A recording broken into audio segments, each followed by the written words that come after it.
Bienvenue dans ce podcast établi par l'équipe de l'INSEAC, l'Institut national supérieur de l'éducation artistique et culturelle. L'INSEAC du CNAM.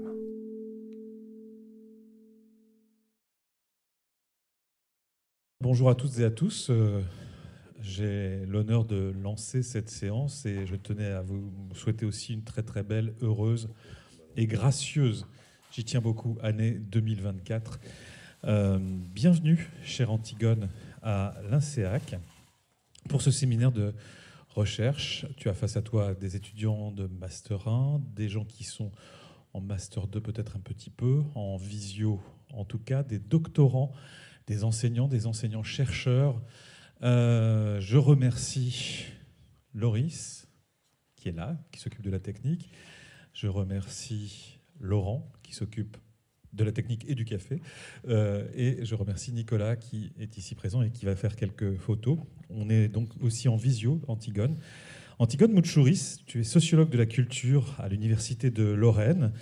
Et tu viens ici présenter tes derniers travaux, notamment sur la place des figures féminines dans la mythologie grecque et sur des recherches que tu as menées avec Camille Ponsin, sage-femme au sujet des mères adolescentes, un sujet absolument passionnant. Et en croisant ces deux thèmes, il s'agit bien de tendre un miroir aux multiples facettes dans lesquelles nous pouvons appréhender la pluralité et la complexité d'être femme depuis l'Antiquité jusqu'à nos jours.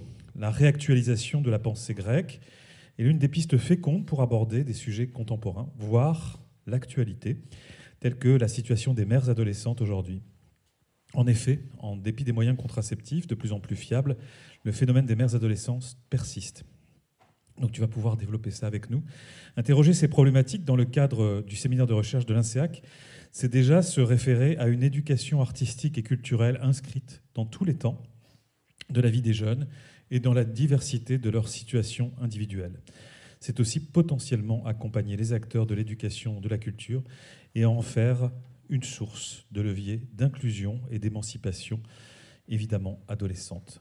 Merci d'être parmi nous. Je crois que ton intervention va se dérouler donc en 2 temps et je te passe tout de suite la parole. Il faut parler donc dans le micro parce que c'est ainsi qu'on est diffusé aussi sur la visio.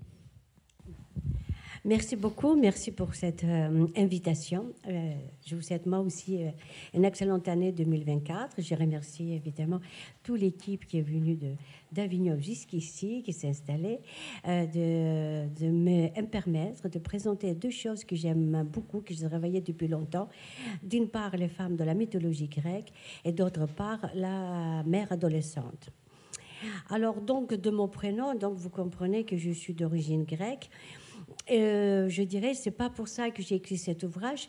J'ai écrit cet ouvrage lorsque, vraiment, ça m'intéresse beaucoup la mythologie, d'une part, et d'autre part, lorsque j'étais enseignante à l'école du Louvre, je parlais souvent de la mythologie, et jusqu'à un jour, les étudiantes me disent, m'écrivez tout ça, madame, si vous voulez, on est là pour vous aider. Parce que, justement, on parle beaucoup de la mythologie, mais très peu de femmes. Et ça, c'est très important parce que la mythologie grecque est basée sur 12 dieux. Il y avait 6 dieux et 6 déesses. Donc, moi, je vais vous parler des déesses. Donc, je vous remercie de cette ouverture d'esprit, j'ai envie de dire, parce que c'est rare. Et puis, bon, je vous invite, en tout cas, de laisser un tout petit peu le moral chrétien pour rentrer dans la mythologie grecque, pour comprendre un état d'esprit dans lequel nous ne sommes pas très habitués. On est habitué, on commence à être sensibilisé, mais le regard de nouveau qu'on peut avoir sur l'Antiquité grecque, avec la lecture d'aujourd'hui, elle est très importante. Très importante parce que je ne crois pas qu'on est en l'évolutionnisme progressiste, parce que justement, si on regarde bien de l'histoire, on verra qu'au niveau des positions de femmes, il y avait des époques comme de l'ancienne Crète, qu'ils avaient une meilleure position, même aujourd'hui. Donc, c'est pour ça que je vous invite de rentrer dans un autre contexte, celui de la Grèce antique, qui s'est posé beaucoup de questions. C'est pour ça que j'appelle mythologie grecque de la pensée européenne, philosophie et psychologie, parce que justement, la mythologie grecque a influencé la pensée philosophique. Jacqueline de Romilly, donc c'est une Française, académicienne, c'est une des meilleures hellénistes pour moi, disait que les divinités de la cosmogonie grecque nous ressemblent tellement qu'on peut s'en inspirer. Et voilà, cette phrase m'a suivie et me suit toujours lorsque je travaille sur la Grèce antique. C'est vrai qu'ils étaient une autre chose qu'il faut vraiment partir comme préalable. Pour eux, il faut étudier l'homme comme il est, l'être humain comme il est, pas comme il doit être. Après, avec la philosophie sceptique, notamment avec le christianisme, on va avoir cet idéal de l'homme, on va l'étudier comme il doit être l'homme et pas comme il est. Donc là, c'est pour ça qu'on peut s'en inspirer, parce qu'ils nous ressemblent. Même leurs dieux, ils étaient en colère, donc comme nous, c'est important. Le déchiffrement du mythe. Qu'est-ce qui nous apporte les mythes? Pour Georges Dumézil et Claude de Lévi-Strauss, il fallait dégager du mythe, fable, architecture conceptuelle. Il porte en lui un savoir dont la philosophie va utiliser pour faire son objet. Voilà ce que je vous disais tout à l'heure. Il va s'en inspirer, la philosophie, il va s'en inspirer des mythes pour faire un objet assez intéressant qui est construit quand même, la rationalisation. C'est notre façon, évidemment, d'interpréter le monde. Je pense que tous les mythes, mais la particularité, c'est que les philosophes, ensuite, ils vont utiliser les mythes pour pouvoir analyser. Jean-Pierre Vernon, un autre grand helléniste. Pour l'helléniste, voici les caractéristiques de la religion grecque. Pas de révélation divine, ni prophète, ni messie. Il n'a aucun caractère dogmatique. Son caste sacerdotal, j'écorche le mot, ni clergé, ni livre sacré. Elle n'implique aucun credo imposé aux fidèles, un ensemble de croyances. Ça, c'est important, parce que c'est ça la liberté aussi. Si on a parlé du miracle grec, je pense que c'est dû à la liberté d'esprit. Il n'y a pas de création et d'innovation sans liberté, la liberté d'esprit dont je parle. Donc la religion peut enfermer l'individu. On ne la met pas en cause, la religion, mais peut enfermer à un caractère très dogmatique. Donc là, il n'y a aucun caractère dogmatique. Il n'y a pas de clergé. Il n'y a pas un livre sacré dans lequel on va revenir, faire confiance. On va avoir, c'est pour ça d'ailleurs, nous allons avoir plusieurs interprétations des mythes ou le même mythe avec plusieurs versions. D'autre part, on n'a pas les fidèles de manière où ils font faire de grands pèlerinages, bien qu'à chaque ville, je dirais, on va avoir des statues, mais il n'y a pas cette collectivisation, je dirais, le côté collectif qui vont se déplacer d'une région à l'autre pour aller voir un saint, et que quelque part, les saints pouvaient être pour eux un dieu ou un demi-dieu. Évidemment, dans l'Antiquité, il y avait le rôle du poète qui est très important. Ces mythes sont racontés aux enfants en même temps que la langue. Ces mythes ont fait l'objet du contenu par excellence des poètes. Grâce à la poésie, on était mémorisés et ont pris leurs traits fondamentaux. C'est grâce aux poètes que l'ensemble de Grèce a eu une culture commune. Ce sont les poètes qui ont forgé la religion grecque. C'est vrai que les poètes, à notre époque, ils sont un tout petit peu faibles. On ne connaît pas des poètes, on ne connaît pas beaucoup de poètes contemporains, j'ai envie de dire. Mais à l'époque, les poètes, ils avaient une grande valeur parce qu'il y avait des demi-déesses qui représentaient la poésie.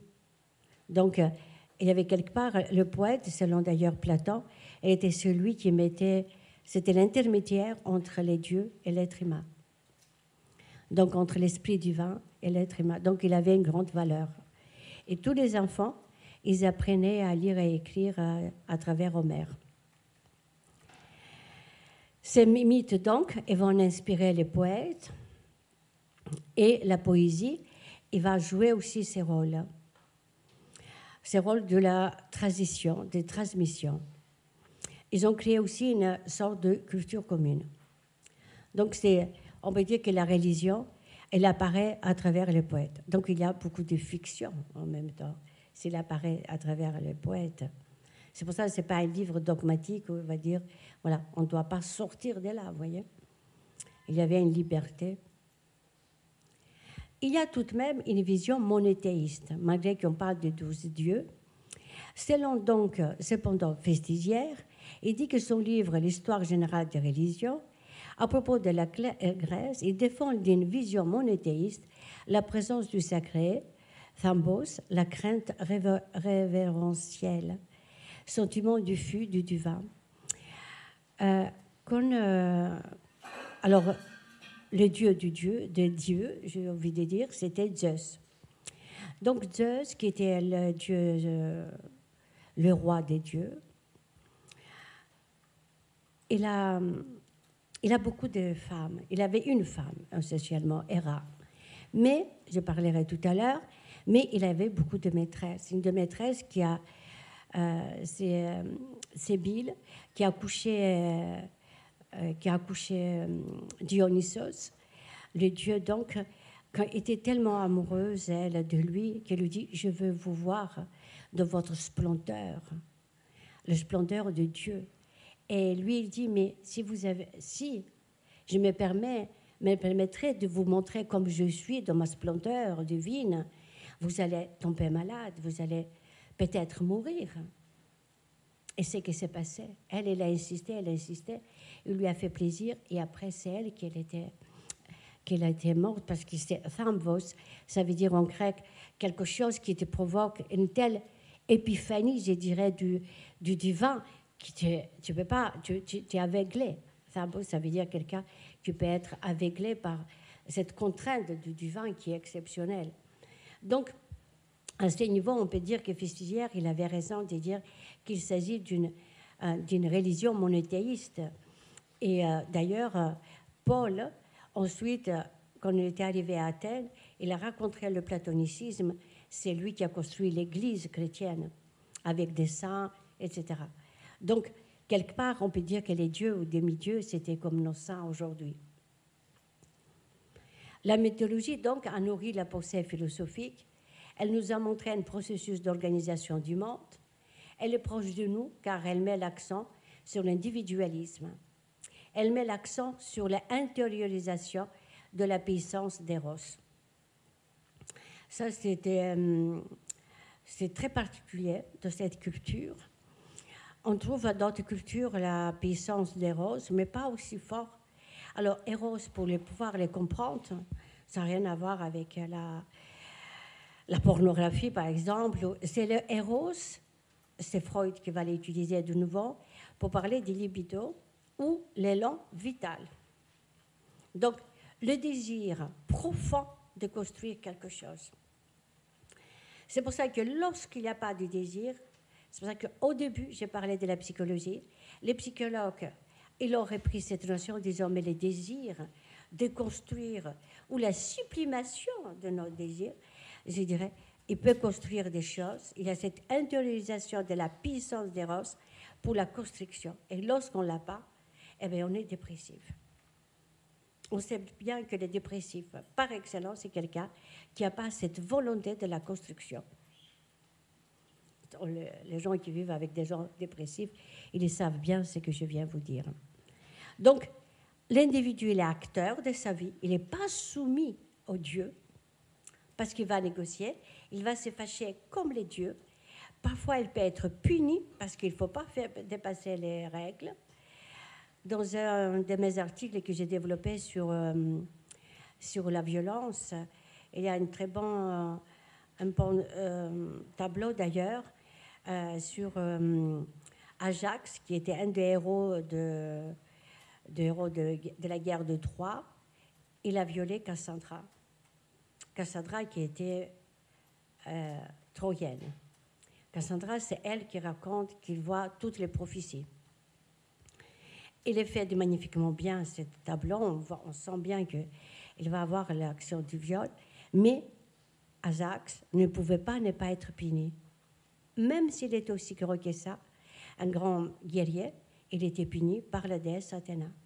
Donc, il y a quand même si vous voulez, les dieux rentrent dans la vie des gens pour les punir lorsqu'ils font des actes qu'il ne faut pas dépasser.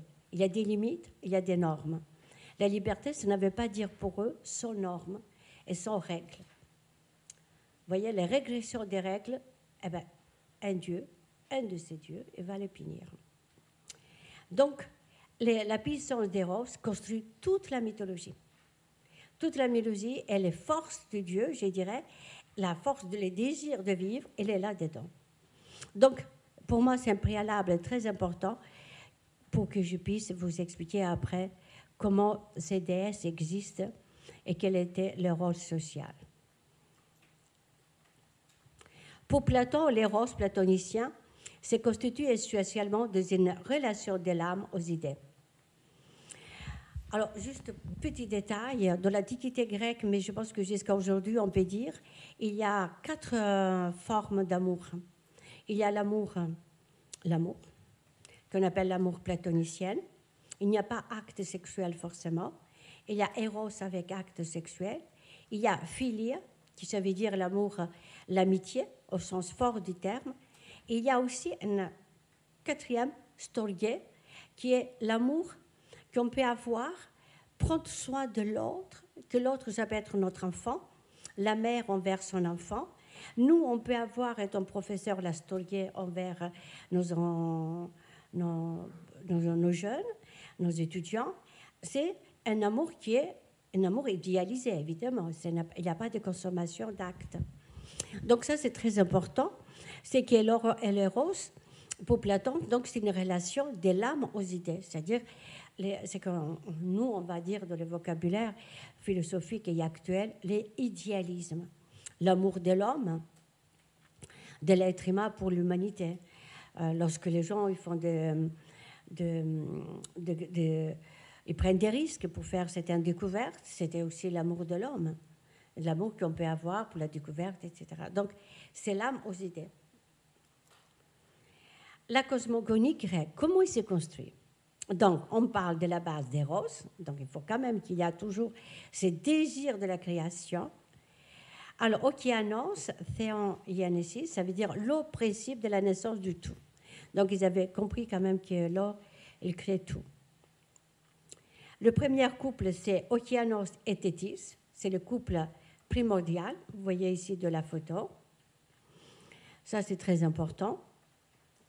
On est dans la création donc entre hommes et femmes. Et on va voir le premier couple. Après, il y a ensuite, selon Hésiode, la théogonie grecque est commencée par 3 puissances, le chaos, la gaïa, la terre, Eros, l'amour. Parallélisme entre métaux et races, race d'or, race d'argent, race de bronze, race de fer.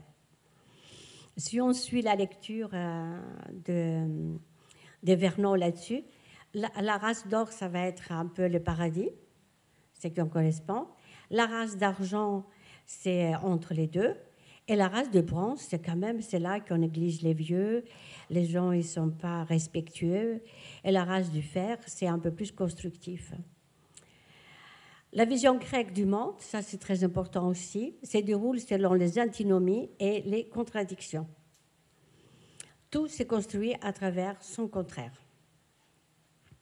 C'est très important pour voir cette notion de contradiction et du contraire, qui est la base de la philosophie jusqu'à nos jours, en grande partie.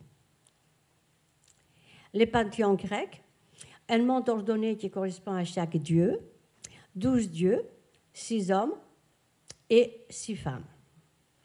Ça, c'est important parce que pour eux, voilà, même si Zeus, c'était quelqu'un qui pouvait en même temps être celui qui domine, hein, qui dominait les autres, néanmoins, c'est lui qui était... on est quand même de l'égalité 6 et 6, c'est ça que je veux dire. Alors, je les présente un tout petit peu. Zeus égale briller, c'est ça que je veux dire. C'est un dieu puissant et fécond. Il représente la justice, le respect des privilèges. Il s'est marié avec Héra, symbole mariage régulier, producteur d'une descendance légitime. L'institution qui, en civilisant l'union de l'homme et de la femme, sert de fondement à toute l'organisation sociale dont le couple formé par le roi et la reine fournit le modèle exemplaire. Jean-Pierre Vernant, Mythe et religion en Grèce ancienne. Autre observation qui était importante, c'est l'époque c'était cette civilisation qui a fondé la monogamie. Dans le monde, si vous regardez au niveau anthropologique, on n'est pas nombreuses les cultures que nous avons la monogamie. Hein. Ici, dans l'Antiquité grecque, donc la monogamie était très très importante. C'est ça qui symbolise l'accouplement de Zeus avec Héra. Même si lui, Zeus, avait de temps en temps des maîtresses. Ce n'était pas ses femmes, c'est différent par rapport à ce que peut être une femme, la place que peut avoir la femme. Zeus représente les diligences rusées. Il avait la Métis, sa première femme. C'est pour ça que je vous dis, il faut être de l'Antiquité pour comprendre ça. Il représente l'ordre, mariage avec Thémis, justice, ordre des saisons, et aussi fixe l'équilibre entre les cités humaines. Il représente le foyer commun, représente par les magistrats, prytanes. Il protège aussi les biens et chaque icos maison. Alors, juste, je vous explique un tout petit peu sur ces diapos. Il représente les diligences rusées. Il y a deux choses qu'ils ont compris qui étaient des caractéristiques humaines. C'est premièrement l'hybris, c'est-à-dire la démesure, l'homme qui veut toujours plus. Hélas, l'histoire humaine lui donne toujours raison, parce que jusqu'à maintenant, nous n'avons que des exagérations, la démesure tout le temps, et puis après, la ruse. Je me souviens, un grand sportif, il disait, c'est un grand sportif français qui a gagné au niveau des Jeux olympiques, il a dit, au niveau où nous sommes, on est tous très bons. On gagne par la ruse. Et il avait raison. Ils avaient raison que la ruse, il va être représenté par une femme métisse. Métisse, elle a un enfant. Elle est enceinte de lui. Que lui, il a eu quand même parce qu'elle ne voulait pas au départ d'aller avec lui. Donc lui s'est métamorphosé en cygne et c'est comme ça qu'elle a couché avec lui. Il a eu des rapports avec lui. Donc Métis, il va avoir une femme. Il a eu peur que cette femme elle va prendre son enfant, il va prendre la place de Zeus. Donc Zeus il fait tout pour avaler Métis et l'enfant vient de sa tête. Je vous parlerai ensuite. Il sort de sa tête. Tout ça, évidemment, aujourd'hui, on doit les voir de manière métaphorique. Parce que personne n'accouche par la tête, quand même. Ils n'étaient pas naïfs de croire qu'ils accouchaient les gens par la tête. Alors, donc, ça représente le mariage avec Thémis. Alors, il faut savoir que toutes les cultures, que toutes les religions, ils démarrent le commencement par la justice. Il n'y a pas une dans le monde qui ne commence pas par la justice. C'est l'angoisse de l'être humain en général. L'homme veut que les choses soient dans la justice, qu'il y a une justice sur le monde. Et ça, c'est... Alors, après, il protège Icos. Icos, d'où le mot écologie, qui veut dire la science des Icos. Mais les termes Icos en grec, il ne faut pas les voir comme maintenant uniquement. C'est-à-dire, ce n'est pas seulement un petit foyer avec des enfants, mais aussi un domaine artisanal. C'est petit à petit, comme un peu au Moyen-Âge, vous voyez. C'est-à-dire qu'on va voir une externalisation des activités domestiques, on va les voir au fur et à mesure de l'histoire. À l'époque, c'était à l'intérieur. Donc forcément, les Icos, ça représentait une grande valeur. Donc Zeus était le maître, le protecteur des Icos. Il y a Poséidon, le frère de Zeus, c'est le dieu de la mer. Vous savez, donc ici en Bretagne, on a un point commun, la mer Méditerranée ici, c'est la mer. Le pouvoir de la mer et l'amour de la mer chez les êtres humains, c'est spécial. Apollon, fils de Zeus et de Léto, le frère de la déesse d'Artémis. Le dieu de la lumière, c'est lui qui conduit les chars d'Hélios. Il est le dieu de Delphes, représente l'esprit de l'unité des États grecs et de la justice entre les États grecs comme l'ONU. Le dieu de la musique invisible et de la poésie des arts. Donc Apollon, c'est sa mère, elle est Leto. Il accouche, Leto accouche 2 enfants, Apollon et Artémis. Le dieu de la lumière, donc c'est lui qui représente. Et au niveau des Delphes, c'était la première forme de l'ONU qu'on a pu avoir. Donc, c'est lui qui va représenter le dieu de la musique aussi. Alors, il faut savoir que la musique était très importante à l'époque. Un enfant commençait par la musique avant d'apprendre à lire et écrire. Parce que la musique, il y a 2 choses qui sont importantes. D'une part, on peut dire 3, les sensations, mais en même temps, c'est quelque chose, le développement des sens, et en même temps, on ne peut pas l'attraper. C'est l'invisible. On ne peut pas attraper la musique. On peut écrire, mais les sons, on ne l'attrape pas. Ce n'est pas palpable. Et troisièmement, c'est la logique. Pour jouer de la musique, il faut être de manière intéressante, il faut être un peu mathématicien. Donc, il est les dieux de la musique et de la poésie et des arts. Apollon, il représente l'inspiration poétique et la communication avec l'invisible. Il est considéré le dieu de la science divinatoire par la prêtresse de Delphes, Pythie.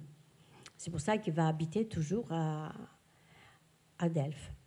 Il représente aussi la logique mathématique et celle qui permet de construire la musique mesurée.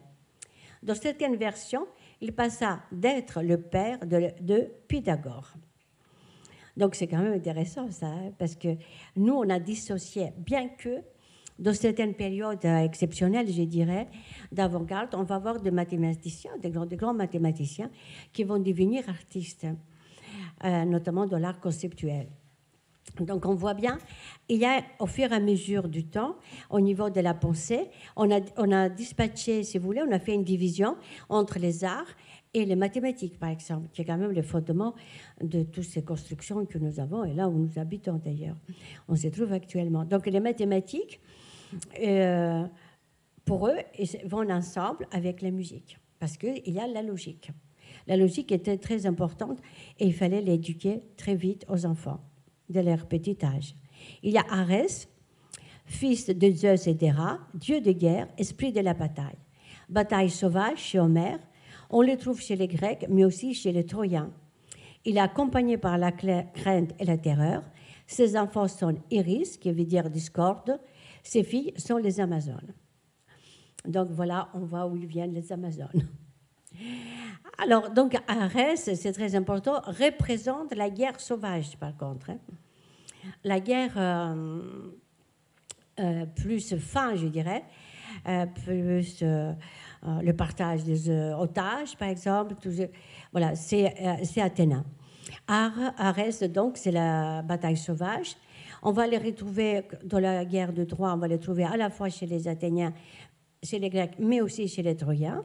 Sinon, il n'y aura pas d'équilibre, vous voyez.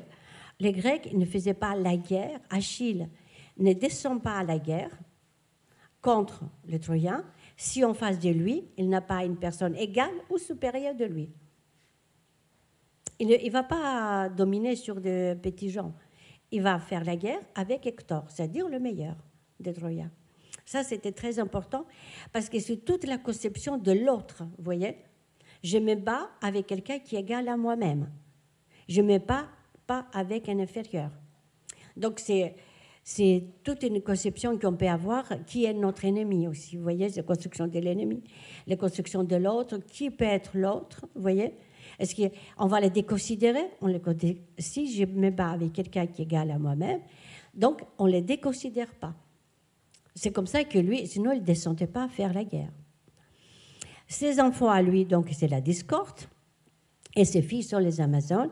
Et comme vous savez, les Amazones tuaient les garçons, utilisaient juste les hommes pour la reproduction, elles coupaient un sein, et de la suite, évidemment, s'il y avait trop des enfants, c'est horrible de poser ça comme ça aujourd'hui, donc ils tuaient les hommes, les jeunes hommes, les enfants, hein, pas adultes. Mais en même temps, quand même, tous les héros Il était fier d'aller avec des Amazones. Et Hercule était allé avec une Amazone. Donc c'était quand même quelque part une fierté, si vous voulez, de dominer une Amazone. Hermès, fils de Zeus et de Maïa, la plus jeune des Pléiades. Il est considéré le messager de Dieu, le médiateur entre la volonté divine et les êtres humains. Le dieu du commerce, il protège les voyageurs, il accompagne les âmes et les défunts aux enfers. Je passe un peu vite, sinon je n'y arriverai pas par rapport au reste. Il représente la capacité de l'homme à négocier, commercer, voyager pour obtenir des biens matériels et spirituels, rationalisation des fruits des échanges entre les groupes sociaux, compréhension de la fonction et de l'accompagnement dans le passage d'une étape à l'autre. Hermès, il est là tout le temps, vous savez. C'est grâce à lui que Persée a pu gagner la Méduse. C'est lui qui lui a donné les idées. Donc Hermès était quelqu'un qui était très aimé. Il est avec les voyageurs, les Grecs, ils étaient voyageurs, mais il rationalise, c'est-à-dire qu'on ne va pas prendre le produit de l'autre. Quand on voyage, quelque part, on vole, entre guillemets, c'est que l'autre est là. On la ramène chez nous, mais on va les fortifier. Ce n'est pas juste de dominer l'autre. Et ça, c'est très important parce que ça montre aussi la capacité qu'on a de s'enrichir avec les autres. On ne s'enrichit pas tout seul. Et à Héphaïstos, c'est fils de Zeus, c'est un dieu boiteux. C'est un dieu puissant, il a pris parti dans la guerre de Troie, c'est lui qui avait forgé les armes d'Achille. Il sait travailler les métaux, il représente la découverte et l'ingéniosité humaine, utilisation du feu et construction d'un monde avec des métaux, un monde davantage solide et pérenne. Ça, c'est important aussi parce qu'aujourd'hui, on parle beaucoup de la technologie de haut niveau. Et évidemment, il y a quelque part là-dedans d'Héphaïstos. Alors, juste petite histoire, je vais vous dire pourquoi il est boiteux. Parce qu'il y a une dispute entre son père, qui est Zeus, et sa mère, Héra, sur l'amour. Est-ce que les hommes ou les femmes ils prennent plus de plaisir au niveau de la relation sexuelle? Zeus, il dit non, ce n'est pas nous qui en prenons plus de plaisir, c'est les femmes. Et Héra, il dit non, c'est les hommes. Lui, il prend parti pour sa mère. Et Zeus, il s'est fâché. Il a renvoyé de l'Olympe vers la mer. Donc, forcément, il a cogné sur une île. Donc, il est resté boiteux. Ça, c'est amusant en même temps de voir cette discussion qu'on a aujourd'hui sur la sexualité de l'être humain. Il existait depuis très longtemps, vous voyez. L'utilisation du feu, après la découverte de l'agriculture, représente une grande étape de la pensée humaine, domestication du feu, construction par le feu constructeur d'un monde, et non le feu destructeur. Découverte et application de principes physico-chimiques, rationalisation des éléments naturels. Donc là, on va voir les dieux créateurs, en fait, et puis la domination du feu. Donc on sait très bien au niveau anthropologique, c'est là qu'on a eu le plus grand virement au niveau de la civilisation humaine, la découverte du feu. Et c'est pour ça qu'on a fait toutes les histoires de l'Antiquité et de la mythologie sur Prométhée qui va voler le feu des dieux pour le donner aux humains. Mais après, évidemment, les dieux ils sont gentils, ils la rappellent, ils peuvent vivre et cohabiter avec eux. Donc, la construction du feu, c'était une grande, grande histoire. Ça a vraiment bouleversé le monde. Et là, maintenant, je vais rentrer à... Cette introduction était nécessaire pour que je puisse vous faire comprendre qu'est-ce que c'est Aphrodite. Les déesses. Et là, je vais rester un peu plus. Aphrodite, c'est le chaos, c'est du chaos des pulsions sexuelles à la construction de l'ordre social. Selon Jean-Pierre Vernon, Aphrodite représente l'ordre et des règles strictes. Elle est la réduction de la confusion. Elle symbolise l'union sacrée du masculin et du féminin, l'union sexuelle considérée comme le seul moyen de procréation. Donc, ça c'est très important, c'est ça la rationalité. On rationalise les choses à partir du moment on met de l'ordre aux pulsions sexuelles. C'était une version assez importante de l'histoire de la pensée, parce que quand même, je ne sais pas où je lisais, quelqu'un il disait, c'est le philosophe Axelos, il dit, mais toujours c'est la sexualité, ça pose problème. Et ils avaient trouvé cette façon, à travers la mythologie, à mettre de l'ordre et à construire des choses. Donc Vernon, il dit que l'Aphrodite représente les règles strictes. C'était une construction, on peut dire que c'est une construction masculine quand même, l'Aphrodite. Elle est très belle, l'Aphrodite. L'union sexuelle, donc, de deux sexes. Aphrodite, donc, c'est la construction d'Eros de la société grecque, a permis de créer un devenir pour cette société. Grâce à Aphrodite, les pulsions sexuelles ne constituent pas un obstacle, mais au contraire permettent la réalisation, grâce à leur acceptation, sont devenues une réelle force créatrice. C'est que Freud a épuisé ces principes de la psychanalyse. Alors, Aphrodite, comment elle est née? Aphrodite, elle est née de manière suivante. La mère Gaïa s'accouplait avec Ouranos. Ouranos, elle était collée tout le temps à la mère Gaïa. Chronos, leur enfant, il avait marre de voir Ouranos, qui représente le ciel. Ouranos, ça veut dire le ciel. Ouranos, l'être collé à sa mère. Qu'est-ce qu'il fait pour les séparer? Il coupe les testicules de Ouranos et les jette à la mer. Et de l'écume de la mer, il va naître Aphrodite. Ça veut dire, donc, aphro, en grec, ça veut dire les écumes, l'écume. Il va naître dans une région qui est très belle, Chypre, c'est l'île de beauté. Et c'est ainsi qu'on peut dire que Aphrodite, c'est une création masculine. Vous voyez, c'est là. Et ça, c'est intéressant comme un mythe, vous voyez, Aphrodite, de voir, et que quel que soit l'homme, il y a une mythification de la femme et de la belle femme. Et je dirais quand même, dans les mouvements féministes, on n'aime pas la femme Aphrodite. Elle est trop belle, trop sexy. On aime une femme plus conventionnelle, pas aussi belle ni trop sexy. Mais elle existe. Et elle existe très fortement parce que Aphrodite, elle est présente à tous les mariages. Lorsqu'on fait un mariage, il faut qu'elle soit invitée. Parce qu'il faut qu'il y ait l'amour sexuel entre un homme et une femme pour faire des enfants. C'est pour ça qu'elle est reprise aussi par Freud, c'est dans le principe de la sexualité, et aussi par ce qu'il disait tout à l'heure, Vernon, sur l'acceptation donc de contraire pour construire, faire une famille, construire et faire des enfants. Donc on voit bien cette construction, si vous voulez, de mythe qui va représenter une rationalisation des pulsions sexuelles en même temps. Donc l'individu, c'est pour ça que je vous disais, il faut faire attention, cette notion d'éros, elle est vraiment décortiquée.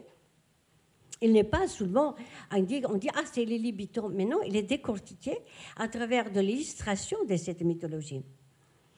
Donc c'est pour ça que dans le mariage, elle doit être invitée. Ensuite, on va avoir Artémis.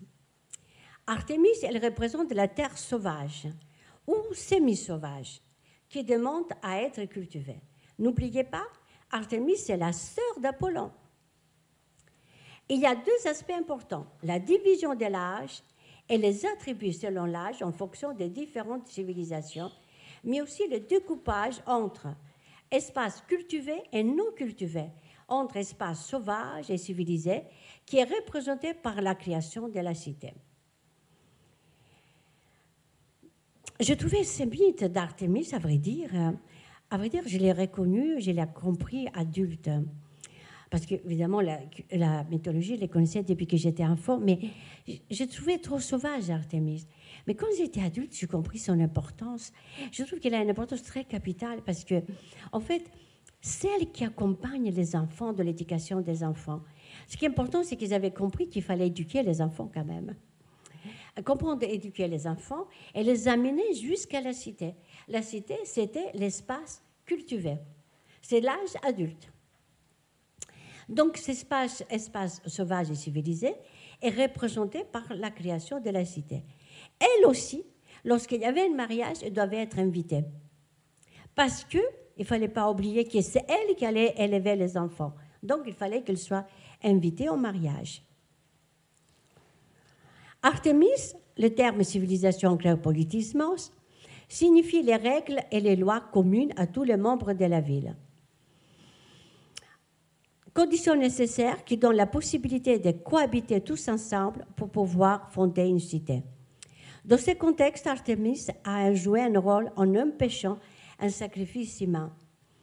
Elle est intervenue dans le destin d'Iphigénie et a permis la construction de la cité. La caractéristique de ces déesses est d'assurer le passage de la nature à la civilisation. Alors, premièrement, je dis deux petits mots sur Iphigénie. Iphigénie, c'est la fille d'Agamemnon. Quand il y a eu la guerre, qui voulait partir le bateau pour aller en Asie mineure aujourd'hui, elle ne pouvait pas partir. Donc, il fallait faire un sacrifice. Elle ne pouvait pas partir parce qu'il n'y avait pas de vent pour faire partir le bateau. Et Agamemnon, il va donc sacrifier sa fille Iphigénie. Mais elle a interdit à ça. Elle a remplacé Iphigénie par un cerf. Et à la place, donc, elle a mis un cerf. Iphigénie l'a apporté ailleurs.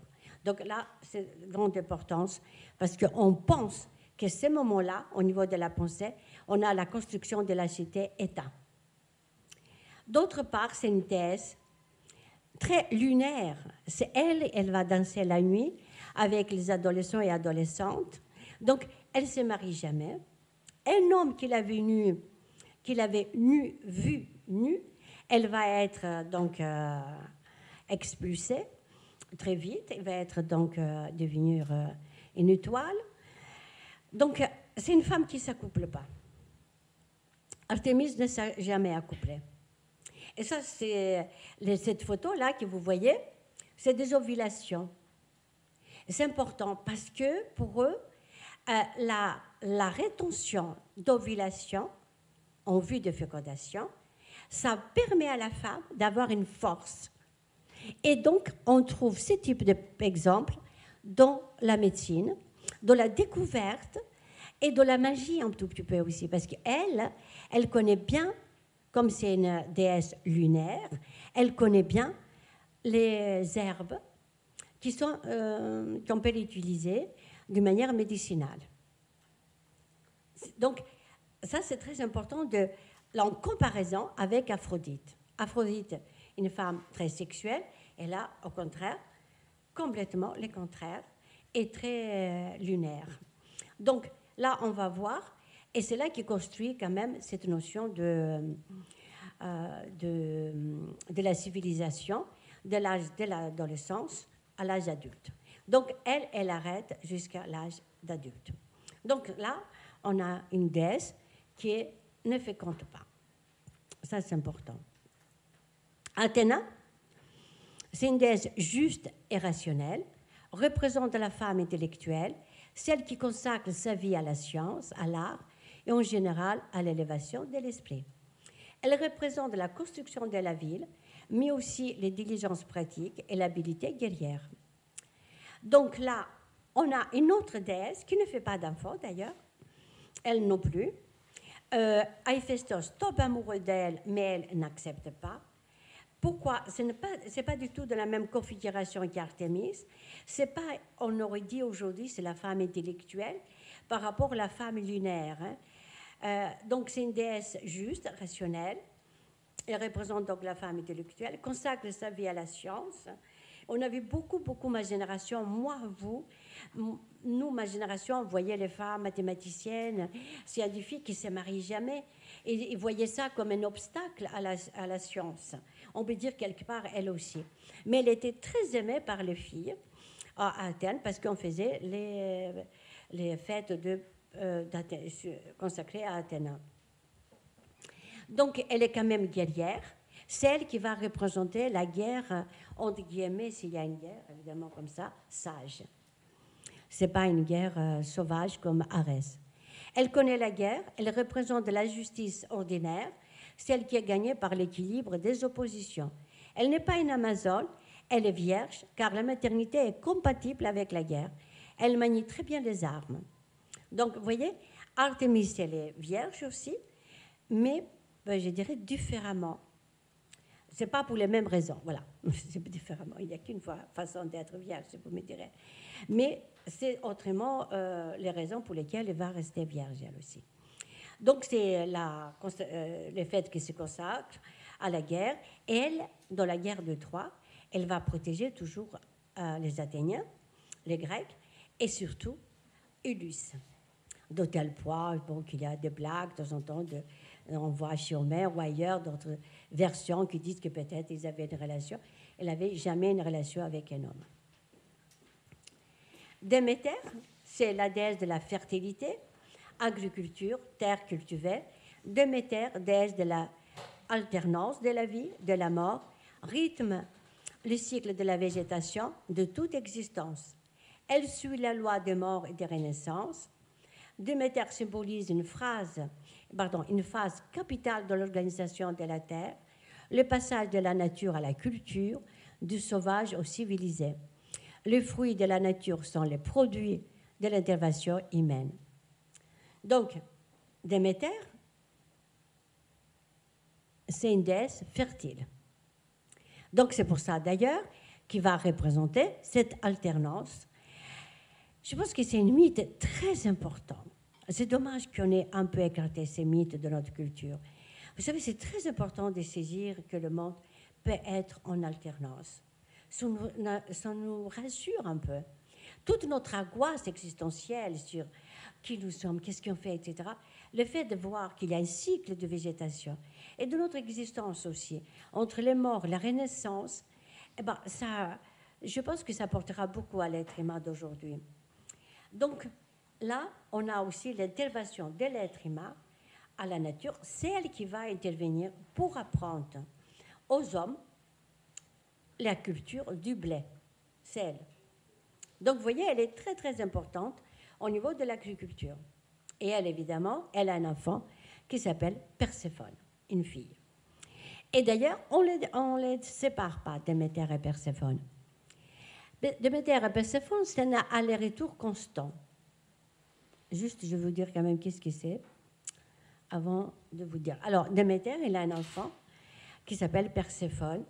Et Perséphone, à l'âge de 15 ans, on peut dire 13-15 ans, elle joue toute seule à la campagne.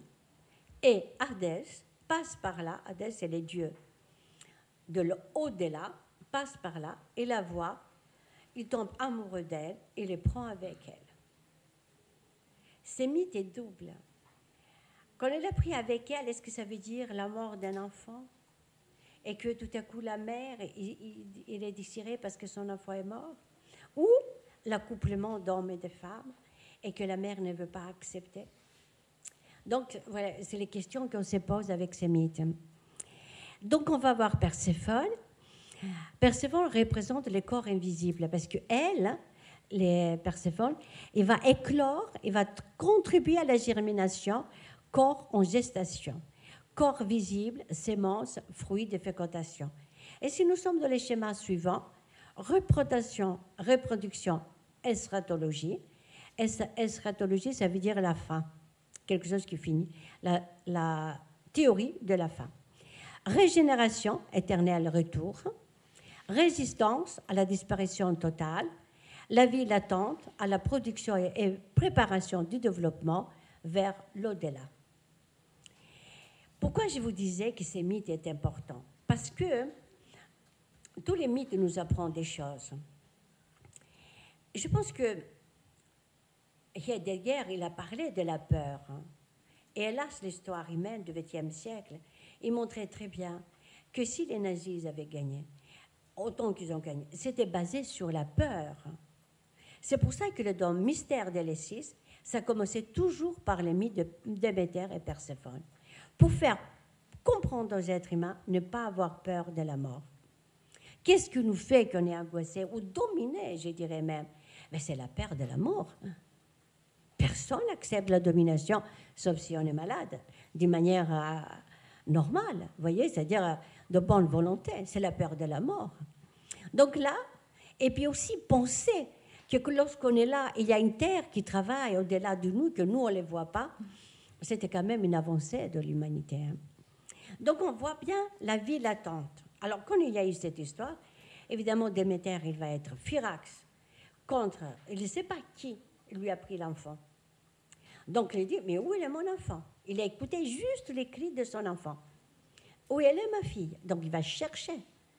Et il va paralyser la nature. Il n'y a plus rien qui va être valable sur Terre. Donc, les gens, ils commençaient à avoir faim.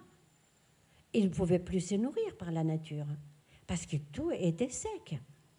Donc là, elle va bouger le ciel et la terre, comme on dit, et il va essayer de trouver sa fille.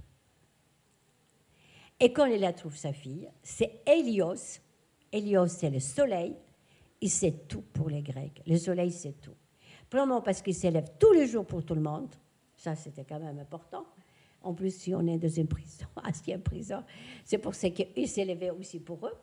Donc, il n'y a pas de raison qu'il ne s'élève pas pour tout le monde. Et aussi, lui, il voit tout. Donc, il est delphien. Quand il a vu qu'il n'y a plus la nature, il ne féconde plus rien la nature, que les êtres humains vont mourir de faim, eh bien, qu'est-ce qu'il fait? Il va demander donc à Zeus d'intervenir. Zeus intervient auprès de Hadès et lui dit, il faut arrêter cette histoire, il faut absolument donner l'enfant à sa mère. Alors, donc, il ne va pas donner l'enfant à la mère, lui, parce qu'il veut d'elle. Donc, il ne la donne pas. Par contre, ce qu'il va faire, c'est qu'il va lui demander de partager. C'est pour ça, d'ailleurs, vous m'excusez, mais c'est mon téléphone, j'ai oublié de le fermer. Alors, donc, pardon, mille excuses, parce que vraiment, c'était un peu important, ça. Alors, donc, Zeus conclut une affaire avec Hadès. 6 mois, il va être avec Hadès, et 6 mois avec sa mère. C'est intéressant, ce mythe, parce que 6 mois, c'est automne-hiver, printemps-été, c'est avec sa mère. N'oubliez pas que le premier long, à l'Antiquité grecque, on le commençait 1er mars. C'était le renouveau, la renaissance. Vous voyez? Donc c'est important parce que Perséphone, on peut se poser la question s'il ne s'agit pas de la même femme. Vous voyez? C'est-à-dire la femme qui passe de l'adolescence à la femme adulte qui va féconder, de non-fécondation à la fécondation. 2 rôles fondamentaux dans la création du monde. Se joue à travers son corps et avec son corps. C'est spécial quand même. Regardez bien, toutes les histoires de féminisme commencent par le corps de femme. Comment on va les mettre en jeu dans la société, le corps. Donc on voit bien que Déméter et Perséphone forment l'une et l'autre une dyade, celle de la limite et de l'infini de l'être humain, et surtout du sexe féminin. Vraiment, je ne sais pas où j'ai lu ça, mais il disait que si les religions n'aiment pas les femmes, ce n'est pas parce qu'ils n'aiment pas les femmes, parce qu'elles ne sont pas belles, parce qu'ils créent, parce qu'ils font des enfants. Donc, comme ils créent, il fallait les diminuer les rôles par rapport aux rôles de pouvoir qu'ils peuvent avoir étant mère, pour être égales ou soumises, qui ne commencent pas à faire, comme on aurait dit de manière commune, la grosse tête. Donc, on allait diminuer leur valeur. C'est possible qu'il soit vrai, ça. Je ne sais rien. Mais ce qui est vrai, c'est qu'il y a cette notion de la fécondation qui est importante. Donc, Déméter et Perséphone, c'est un mythe fondateur. C'est pour ça que même maintenant, quand on trouve comment on appelle ça, de tombeaux, on voit toujours, de tombeaux de l'Antiquité grecque, on voit toujours qu'ils commencent par Déméter et Perséphone. C'est pour ça que je vous disais tout à l'heure, on ne sait pas si c'était par rapport à l'absence d'un enfant mort, donc ça crée quand même un grand choc à l'individu qui doit comprendre que tout peut disparaître, ou tout simplement cette imagination qui a nourri dans la notion de l'illimite et de l'infini. Donc on voit bien une autre forme de mère là, hein. C'est la mère Comme vous voyez, on a une Aphrodite qui ne fait pas vraiment d'enfant. On lui donne un enfant qui est Adonis, qui veut dire le plus beau d'ailleurs, ça veut dire beau, hein, Adonis. Artémis qui ne fait pas, c'est une déesse linéaire. Athéna qui est une guerrière intellectuelle ne fait pas d'enfant. Déméter, en revanche, représente la fécondation. Et on revient à Héra. Héra, elle va se battre contre le désordre sexuel à la construction de la monogamie. Héra représente la famille, la stabilité. Elle représente la monogamie, élévation de l'esprit, la rupture de l'être humain avec sa vie d'animal, l'identification des enfants par un père et une mère qui auront la charge de leur éducation. Rupture avec la nature et la vie animale. Héra protège le couple, la vie sexuelle du couple. Elle protège la vie de la mère. Donc Héra, elle est là lorsqu'il y a mariage. Mais comme je vous dis, il faut qu'il soit Artémis, mais aussi Aphrodite, parce que c'est très important qu'il y a les désirs sexuels. Donc Héra, elle a une grande importance. C'est pour ça que tous les foyers, les Kos, ils vont avoir une statue d'Héra, parce qu'elle représente la monogamie. Alors évidemment, c'est intéressant de dire oui, mais Zeus n'était pas monogame. Oui, mais c'est le principe qui est le plus important. Après, l'être humain, il peut faire tout ce qu'il veut, mais le principe qui est important pour nous.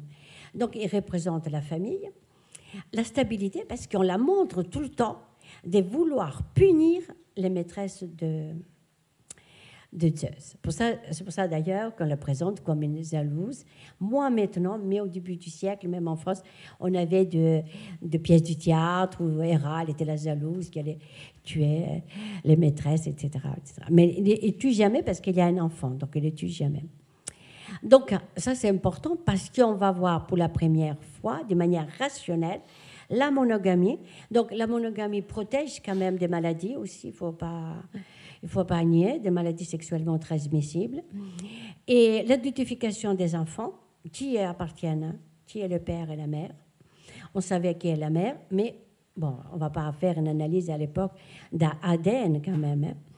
Donc à l'époque, il n'y avait pas tout ça. Donc c'est l'identification des enfants et aussi la charge. C'est un grand débat, ça. Est-ce que la charge des enfants doit être prise en charge par la famille ou par l'État? Platon, il dit qu'il valait mieux que ce soit la cité qui s'en occupe, parce que les enfants ils seront moins influencés par l'affect. Aristote, il est tout à fait le contraire. Lui, il pense qu'il faut que ce soit par la famille. Donc, Héra protège les couples, la vie du couple, et va protéger évidemment la mère. Hestia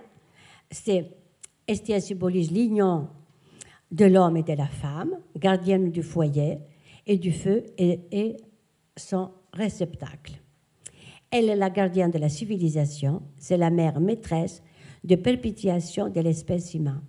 Elle représente le principe de l'abstraction. Elle définit le passage de la stabilité de la civilisation à la stabilité de la cité.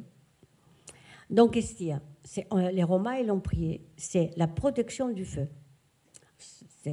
Protéger le feu, ça veut dire pas le feu destructeur. Dans le feu, il y a la continuité, le foyer. Il chauffe et construit en même temps. Mais on doit le protéger parce qu'il peut détruire aussi. Ça, c'est quand même le contraire, hein, la notion du contraire qui est présente tout le temps. En même temps, elle est la gardienne de la civilisation.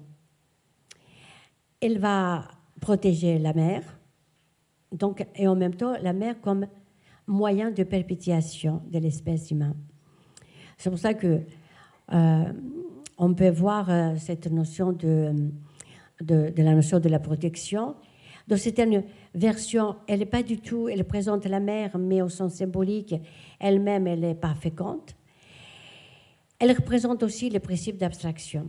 Donc, comme vous voyez, avec ces derniers exemples, on a les 6 déesses là avec Hestia. Le principe de la rationalisation et de l'abstraction, elle est très importante. C'est pour ça que ces déesses-là, elles contribuent à l'abstraction et à la rationalisation. D'ailleurs, le principe d'abstraction, on se demande toujours comment Comment on a la pensée abstraite? Parce que Bourdieu va dire c'est l'éducation. Moi, je ne crois pas que l'éducation, vous pouvez éduquer tout ça que vous voulez aux gens. Mais s'ils n'ont pas l'abstraction, l'abstraction, c'est quelque chose que vraiment on ne l'a pas défini comme les talents. On ne peut pas dire les talents, on l'apprend. Il vaut mieux apprendre quand on a un talent. Mais si on ne sait pas chanter, on n'arrive pas à chanter, on n'arrivera pas à chanter, vous savez. Il y a quand même une disponibilité quelque part. On a une disposition plutôt. Le principe d'abstraction était très important. C'est pour ça que dans cet ouvrage, d'ailleurs, qui s'occupe des adolescents, ils disent que la non-vie sexuelle de l'adolescent, ça permet à l'adolescent de développer l'abstraction. Lorsqu'un adolescent a une vie sexuelle très tôt, il encaisse un tout petit peu, il fait du mal, il réduit sa possibilité d'abstraction. Je pense que, je sais pas, je ne peux pas dire que c'est autant la loi de la gravité, je dirais, vous savez, mon stylo temple, tout le monde est d'accord. On connaît que la gravité, c'est ça. Mais là, c'est des suppositions. Mais c'est quand même leur débat numéro 1. N'oubliez pas qu'ils ont découvert la géométrie et que pour eux, c'était très important d'avoir cette abstraction. Et la poésie aussi contribue à ça. Et donc, c'était l'interprétation que nous donnons aujourd'hui, c'est l'interprétation de Freud, en fait, hein, sur les libidos, la privation et la sublimation. On ne va pas parler des sublimations à l'époque, mais on parle de l'abstraction et la sublimation de nos désirs. Donc, tout ça que je viens vous dire, ils sont dans les livres, merci pour votre attention, ils sont dans les livres Femmes déesses de la mythologie grecque. Alors, si vous êtes d'accord, je continue ou je vous poser des questions.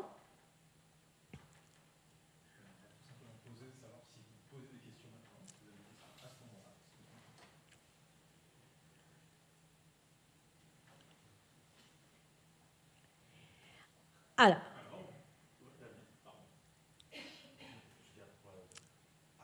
après. Donc, je passe à une autre. Sur une autre femme adolescente, c'est la mère adolescente. Alors, juste, je vais vous arriver. Je vais faire un peu vite quand même pour qu'on puisse discuter. Alors là, je vais vous dire, quand je suis arrivée à étudier cette mère adolescente, alors évidemment, on aurait dit la mère adolescente. Pourquoi passer de la mythologie grecque à la mère adolescente? Parce qu'elle aussi, c'est un petit mythe. Parce que c'est l'illusion de la jeunesse. C'est très mignon d'avoir une petite fille qui a un enfant. Vous voyez, à peine femme, à peine avoir sa construction de la femme, je dirais, paf, elle a un enfant. Elle est mère déjà. Vous voyez, ce qui m'a touchée le plus de cette histoire, j'avais une étude pour ça, pour l'école, à l'école de santé publique de Nancy. Ce qui m'a choqué le plus, évidemment, hélas, nous les sociologues, on ne voit pas les bons côtés de la vie. Mais on voit que des femmes qui étaient cassées déjà à l'âge de 15-16 ans, des filles qui te disaient des histoires invraisemblables. Bah, je suis enceinte, je dis, mais que pense votre père? Il m'a dit, mon père est en prison, il a violé mon frère, il a violé ma sœur, mais il n'a pas eu le temps de me violer moi. Alors, je tiens à vous dire que j'avais la petite quarantaine à l'époque, mais je n'ai pas dormi la nuit. Je me dis, oh, bon sang, mais qu'est-ce que c'est cette violence qui existe dans le monde? Comment un père peut violer ses enfants? Alors, toutes les mères adolescentes ne sont pas des enfants qui sont violés. Hein. Mais nous, les sociologues, on ne voit pas les filles mariées, vous savez, d'un homme riche qui vit bien. On voit que les femmes, que les instances sociales nous amènent. Et quelque part, ces mères adolescentes, pour moi, je me disais, c'est comme dans la mythologie grecque, il y a une femme qui s'appelle donc la femme de Danaé, c'est un très joli prénom d'ailleurs, Danaé. Il a accouché Persée. Eh bien, son père, il a accouché étant adolescente, son père, dès qu'il a aperçu qu'elle est enceinte, il va la mettre dans un couffin et les voit à la mer. L'expulsion. Et donc, c'est donc dans un autre rivage, il va accoucher. Donc, on voit la mère adolescente. Si on regarde bien de toute la mythologie, elle est aimée et détestée. On aime l'enfant, on déteste la femme. Donc, cette mythologie, je dirais, m'a aidé à appréhender cette dureté de la vie de la jeune femme. Et là aussi, je vois quelque chose autour du corps, la relation avec les corps. l'illusion de la jeunesse de corriger le monde. Des filles qui vous disent « Ah, mais moi, j'ai pas de chance, madame. Je suis au foyer. » Bon, c'est pas agréable d'être au foyer, évidemment. Et on n'est pas là par hasard au foyer, évidemment. Donc, je vais corriger le monde. Je vais faire moi-même un enfant. Donc là, je vois la femme constructrice, la nouvelle Déméter, vous voyez, qui veut construire le monde, qui veut aller contre tout. Et ce qui m'intéressait au niveau sociologique aussi, de me dire, mais comment on construit? Qu'est-ce que c'est cette histoire de mère adolescente? Parce que il y a quelque chose, selon les époques, on peut admettre de faire des enfants jeunes, d'autres époques moins jeunes. Moi, quand j'étais jeune, j'avais 22 ans, 24 ans, c'était à la mode de faire... C'était pas à la mode, c'était incité par les médecins de faire des enfants jeunes. C'était l'âge où il fallait faire des enfants. Moi, je ne voyais pas la vie comme ça dans ma tête. Je me disais, mais je ferai des enfants à 30 ans. Je veux vivre. Alors, évidemment, je me souviens très bien, une femme, un médecin, il m'a dit, oh, mais vous avez... c'est une folie. Eh bien, 15 ans après, la moyenne d'accoucher, c'est entre 30 et 35 pour les femmes. Donc, vous voyez le contexte des choses. Donc, la femme, la mère adolescente, selon les contextes, c'est une construction du contexte. Vous voyez? C'est une construction du contexte. Parce que quand il y a la guerre, on est bien heureux d'avoir des enfants, vous voyez? 14-18, on était heureux d'avoir des enfants. Il n'y avait pas d'hommes, même plus. Il y avait un réel massacre. Hein. Donc là, c'est très important. C'est très important de comprendre cette construction, comment cette construction, on la crée aussi dans la société. Donc la première chose que j'ai vue, j'ai décortiqué étape par étape, c'est la jeune femme. Donc on voit bien, elle se trouve inquiète pour sa santé. C'était l'époque où on avait des infirmières scolaires un peu plus dans les établissements qu'aujourd'hui. Alors donc il y a le diagnostic de grossesse, le personnel social. Il est en courant de ce qui se passe. Et le proviseur de l'établissement, monsieur Etis, de sa casquette de recteur, il sait très bien que c'est un très grand problème pour les établissements, les mères adolescentes, parce que, pour la simple raison, c'est qu'ils ont peur qu'il y ait une imitation. Parce que ça, c'est mignon d'avoir un enfant. Oui, c'est tout mignon, c'est vrai. Mais enfin, se réveiller chaque 3 heures, c'est pas mignon, là. Là, ça commence le problème. Et cette étude-là, je l'avais fait une première fois en 2018 et l'autre, 2018, non, en 1998, oui. Et la dernière fois qu'on a comparé, c'était en 2016 avec l'école de médecine de Montpellier. On a comparé le même questionnaire. Là, c'est quand même, j'ai vu des grandes différences, vous savez. Les plus grandes différences qu'on a vues, c'était au niveau de l'annonce. Quand les mères, les filles, elles étaient plus conscientes qu'il fallait avoir une vie professionnelle dans l'enquête de 2016. Mais par contre, il y avait une grande violence lorsque la femme, elle allait voir sa famille pour lui annoncer. Alors là, c'est clair, c'était les gifles. Vraiment la violence, quoi qu'ils disent les gens. Il y a une violence qui est dans la vie quotidienne, je parle. Donc, à l'époque, évidemment, on a fait une étude qui était dans la région de la Moselle. Dans les années 2000, la Moselle va avoir, dans un contexte socio-économique très dramatique pour la région, et de l'hygiène fermée, etc., de chômage, etc., la grossesse pouvait représenter une survie aussi économique. Mais bon, moi, je pars du principe que ça, c'est une longue des assistances sociales. Et je ne veux pas accepter ça et que les gens font des enfants uniquement pour le côté économique. Mais par contre, les parents étaient très durs avec elle. Donc, il y a les passages du statut d'élève au statut de mère adolescente, signalement ou marquage ou modification de son statut social. En tout cas, la jeune femme commence à réaliser ces changements. Parce que, quand même, qu'est-ce que ça veut dire d'être mère adolescente? On est mère, on est mère. Pourquoi? Alors, pour vous dire, quand même, la société, elle est curieuse, on n'aime pas la déviance, il faut dire les choses comme ça, parce que moi, quand je faisais cette enquête sociologique, une fille qui faisait son rapport, son mémoire en psychiatrie, elle a travaillé avec moi pour vérifier si les femmes, elles étaient vraiment capables d'élever bien l'enfant au niveau psychique, s'ils n'allaient pas les torturer, machin truc, etc. Non, elle était quand même assez honnête, cette jeune psychiatre. Elle a bien vu qu'il y avait entre guillemets, un instinct maternel. J'ai dit entre guillemets parce que bon, là aussi c'est abstrait, on ne les connaît pas. Alors, qu'est-ce qui se passe lorsqu'on est enfant? Alors, j'ai une adolescente, donc on va apprendre qu'il y a la grossesse qui arrive, donc c'est une institution scolaire, et enceinte à la fois, il y a 2 apprentissages de 2 rôles sociaux. On entre dans ce nouveau rôle social qui commence à prendre par assumer sa maternité. Ces derniers rôles n'est pas clairement affiché par les adolescentes. Ça, vraiment, ils ne lui disent pas trop. Ils ne savent pas très... Comment dire? Ils doivent faire face. Donc, ils ne sont pas en train de dire de manière rationnelle, je dois apprendre ça, je dois faire ça. Mais ils savent qu'il faut quand même qu'ils ont... Là, j'ai trouvé une plus grande maturité dans les années 2016. C'est-à-dire que tous les discours, l'éducation pour la santé, tout ça, ça apportait quand même ses fruits. Et on avait des différences. Il y a aussi l'accompagnement qui a changé. Quand on avait fait au départ cette enquête sociologique, on l'a fait pour la Fondation de France. Une des recommandations qu'on avait fait, parce qu'il fallait faire des préconisations, c'était de continuer à éduquer les femmes, les jeunes filles. Parce que si tu as 2 handicaps, vous m'excusez, mais il faut dire les choses comme ils sont, tu es sans formation et tu as un enfant, forcément, on va avoir une répétition des grossesses pour pouvoir survivre. Donc, il faut éviter cette déviance, cette construction de la déviance. Donc, on va voir ces adolescentes avoir une nouvelle fonction sociale, et la société qui va davantage les interpeller. Donc, il faut savoir, ça c'est très important, en même temps que cette étude, il y avait une autre étude que menait un collègue sur les maternités et la pauvreté.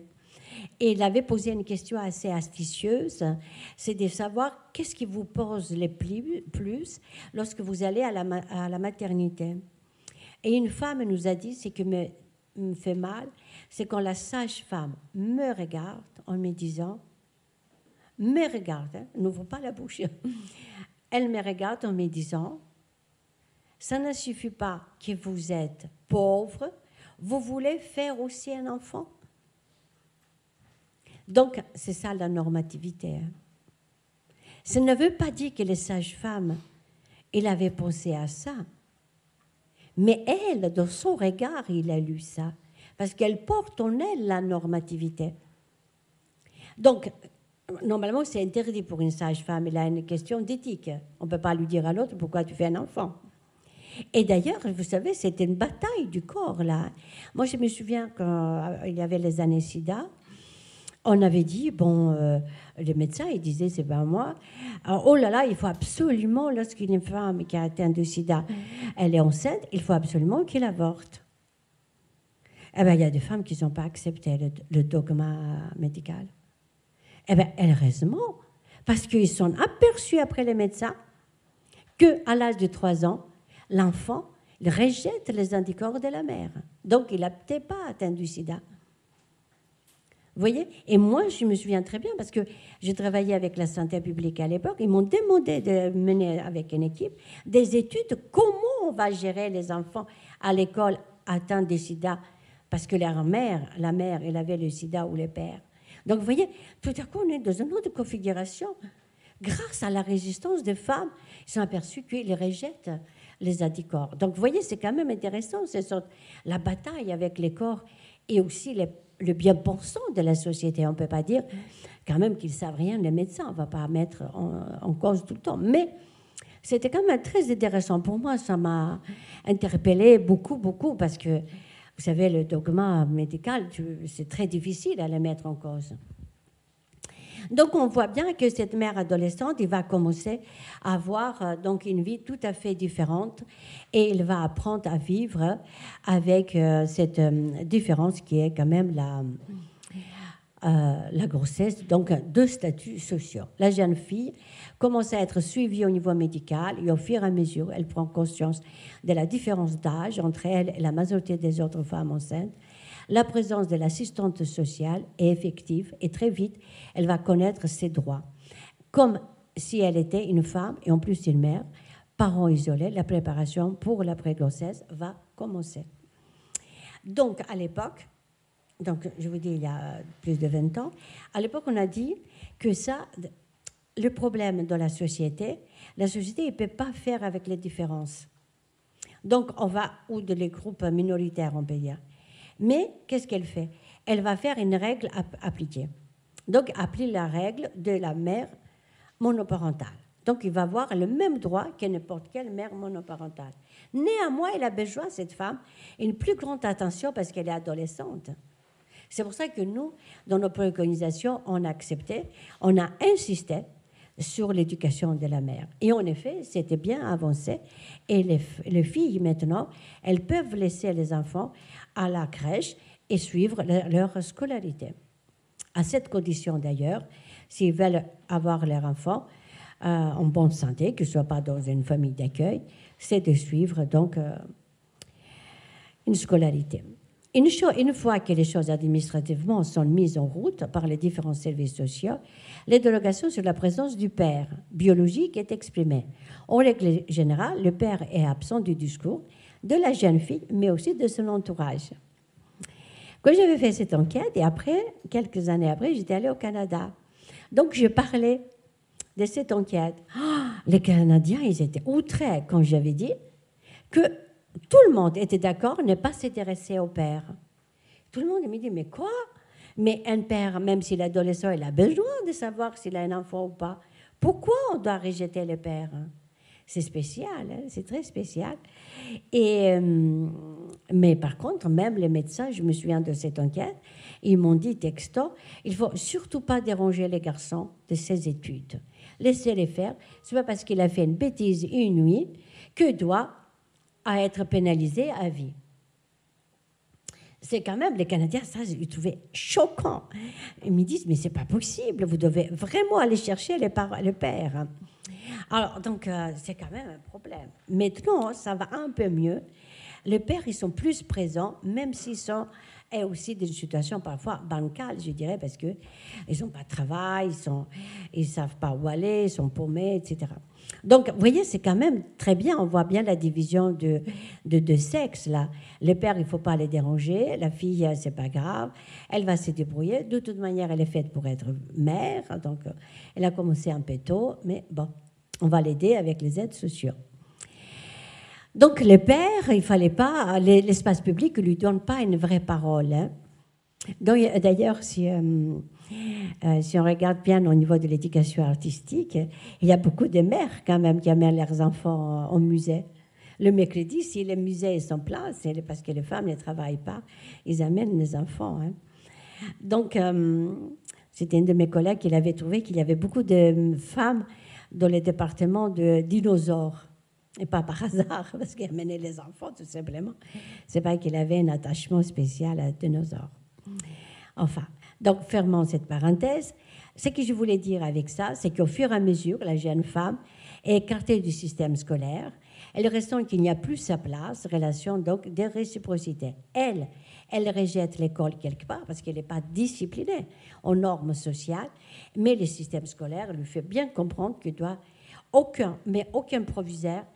Il a dit texto à une personne, dans mes enquêtes, tu dois partir de l'école, mademoiselle. Non. Mais toutes les choses sont faites pour qu'elle parte.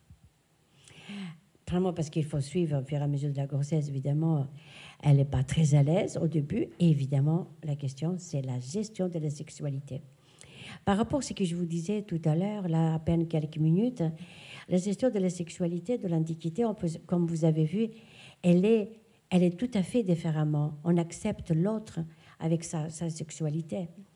Une mère n'est pas obligée de faire des enfants. Et là, c'est le contraire. La fécondation, c'est la chose la plus importante dont la sexualité doit être orientée. Et ça, c'est les choses...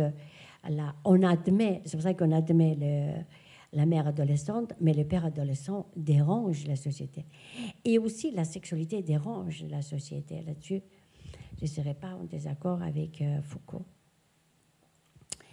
Elle quitte sa scolarité et ses camarades de classe. Ces derniers vont la voir de temps en temps. En début de sa grossesse, certains de ses camarades de classe la protègent et d'autres la rejettent. Le système scolaire n'ayant rien mis en place pour qu'elle puisse poursuivre sa scolarité, la voici à l'écart très vite de tout enseignement. C'était quand même notre débat. Est-ce qu'une fille doit être à l'extérieur? Et c'est pour ça que cette préconisation de suivre sa scolarité, tout en ayant droit et l'obligation d'amener son enfant à une crèche pour qu'elle puisse, à une structure quelconque, pour qu'elle puisse continuer sa scolarité. Parce que c'est vrai qu'on peut redoubler une année, c'est pas grave, mais tout de même, sortir aujourd'hui sans même pas son bac, ça pose vraiment un grand problème. D'autant plus que, quand même, on a beaucoup de facilité à avoir le bac aujourd'hui. Et donc ça, c'est très important parce que au niveau de la scolarité, l'individu ne doit pas se sentir à l'écart. Parce que dans ces cas-là, la discrimination et l'exclusion par rapport à l'inclusion, le phénomène de l'inclusion, elle est très importante. L'info arrive, la jeune femme elle va être entourée par ses copains très vite. Par contre, elle va délaisser. Chacun ils sont jeunes. Hein. Les jeunes délaissent vite leurs camarades. On a les amours de la jeunesse, ils sont très courtes, durée d'ailleurs.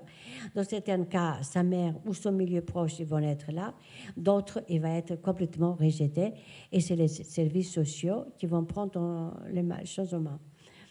Avec les services sociaux, j'ai trouvé exactement ce qu'elle a écrit dans l'espace public à Habermas, qui dit que les gens ils ont des relations ambivalentes avec l'espace public, notamment les travailleurs sociaux. Pourquoi? Parce que ces femmes, surtout quand ils sont seuls, ils ont peur des assistantes sociales, mais en même temps, ils ont besoin d'eux pour les rassurer dans leur rôle de mère. Qu'il y a quelqu'un qui les dit qu'ils sont de bonnes mères. Évidemment, quand même, là, j'étais contente que les choses ont changé, j'avoue, depuis les années 2000 jusqu'à aujourd'hui. Il y a un réel accompagnement, tant au niveau psychologique, au niveau du foyer, des abris, on n'appelle pas foyer, et aussi au niveau des apprentissages. Il y a vraiment des choses qui sont faites pour pouvoir accompagner ces femmes de pouvoir s'en sortir, je dirais, parce que le problème numéro un, c'est que nous disent souvent les assistantes sociales, c'est de la répétition, parce que c'est vrai que quand tu touches 1 000 € ou 1 500 avec l'électricité, etc., et puis après, 3 ans après, ça diminue nettement. Après, ils vont toucher les RSA, mais enfin, ce n'est pas vraiment une fortune. Donc, il vaut mieux quand même que les gens aient un métier. Bon, en tout cas, je pense que c'est mieux ça. Et pouvoir exister, ne pas répéter de grossesse, voilà. On voit bien l'intégration de nouveaux rôles sociaux, ça c'est important, c'est-à-dire qu'il y a une rupture de l'itinéraire et il y a des intégrations de nouveaux rôles sociaux. La façon dont on va les étudier, on va les intégrer dans la société, c'est pour ça que l'école joue un rôle très important. Et aussi, alors, vous êtes dans l'éducation artistique, j'ai dit à vous dire que pour moi, c'était une bataille, parce que là, j'étais qu'avec des médecins. Quand on travaillait sur la qualité de vie, jamais ils mettaient le côté artistique. Tandis qu'on sait très très bien la qualité de vie dépend de la culture. Et là, ça serait trop beau si c'est dépendait uniquement par la banque, si on a de l'argent, de caisse d'épargne, etc. Parce que le côté culture joue un rôle fondamental. Comme il disait Héraclite, la culture, c'est un deuxième soleil. Et donc ça, c'est important, parce que les personnes qui jouent de la musique, les personnes, on l'a vu aussi avec d'autres études sur le banlieue, eh ben, les jeunes qui nous posent moins de problèmes de violence, ce sont les graffeurs et les musiciens. Les rappeurs, les graffeurs et les danseurs. Hormis certains danseurs qui sont très venus, très connus, qui ont inspiré des grands danseurs. La danse de souvent Michael Jackson, on cherchait des jeunes de Bronx pour venir lui apprendre de nouvelles figures de danse, vous voyez. Et donc, ça, c'est des récents. Là aussi, la créativité humaine, voilà. Et la qualité, la notion de la qualité, quand on l'a décortiquée, ils ne mettaient pas la culture. Et donc là, je me battais en disant, mais non, ça on le sait par les études anglaises, ils posent la question de l'individu, combien de fois tu sors dehors, combien de fois tu reçois du monde, parce qu'on sait très bien que la personne qui a des sorties scolaires, qui a des sorties culturelles, ça lui permet de prendre une distance quand même de sa vie et ne pas voir et s'enfermer dans sa propre vie uniquement et ne pas s'enfermer devant la télé surtout. Alors, donc, on voit que cette exposition de transformation des rôles, le rôle de l'institution, transformation donc de son statut social, On voit bien que l'institution joue un rôle capital, comment il peut transformer l'individu et quelle place on va lui donner ensuite. Et donc, je vais vous le montrer aussi. Là, après, c'était autour de la discrimination, mais je vais vous montrer là, sur la vulnérabilité que vous avez vue.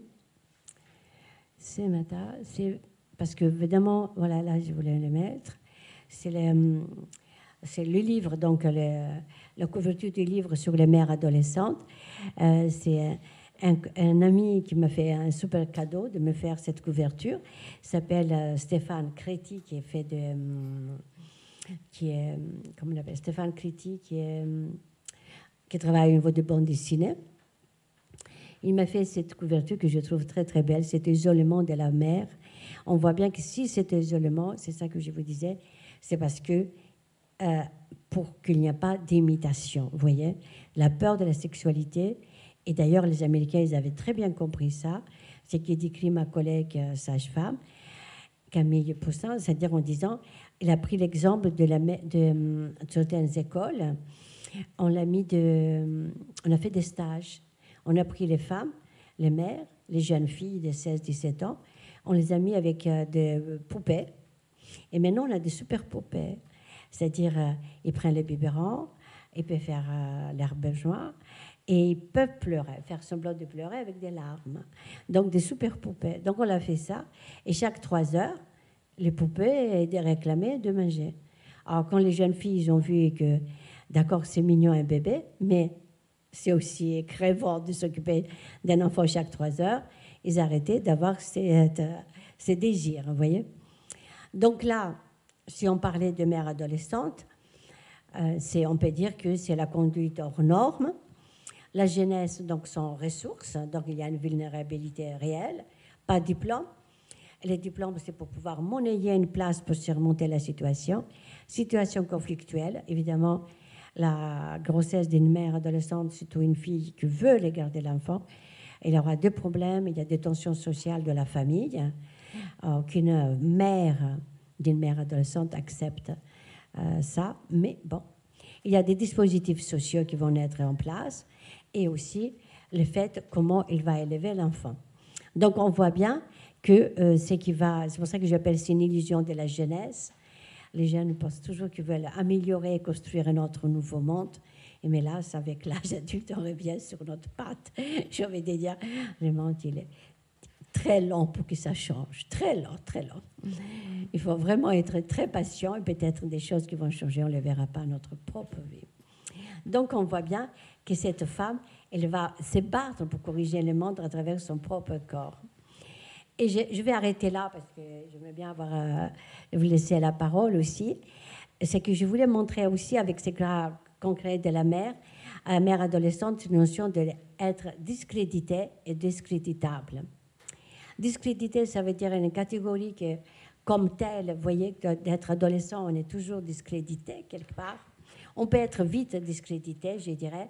Et discréditable, c'est potentiellement, on peut être discréditable. Donc, cette notion, je l'ai repris de Kaufmann, justement pour montrer combien c'est une situation qui sont hors normes, ils peuvent être discrédités et discréditables. C'est pour ça que je vous remercie en tout cas de me faire parler à la fois de la mythologie et des mères adolescentes, parce qu'on voit tout un état d'esprit complètement différent en ce qui concerne la gestion de la sexualité, la gestion de la maternité. Et là, on voit bien que si on parlait de discrimination, de vulnérabilité, la discrimination, c'est une position sociale et la vulnérabilité, c'est un état. Donc, la vulnérabilité, c'est un état. Pourquoi? Parce que c'est un état par rapport à des critères que nous avons fixés. Et là, ça, on peut aussi changer et revenir. On peut voir la vulnérabilité comme quelque chose de positif parce qu'on est potentiellement tous vulnérables. Voilà, je vous remercie beaucoup.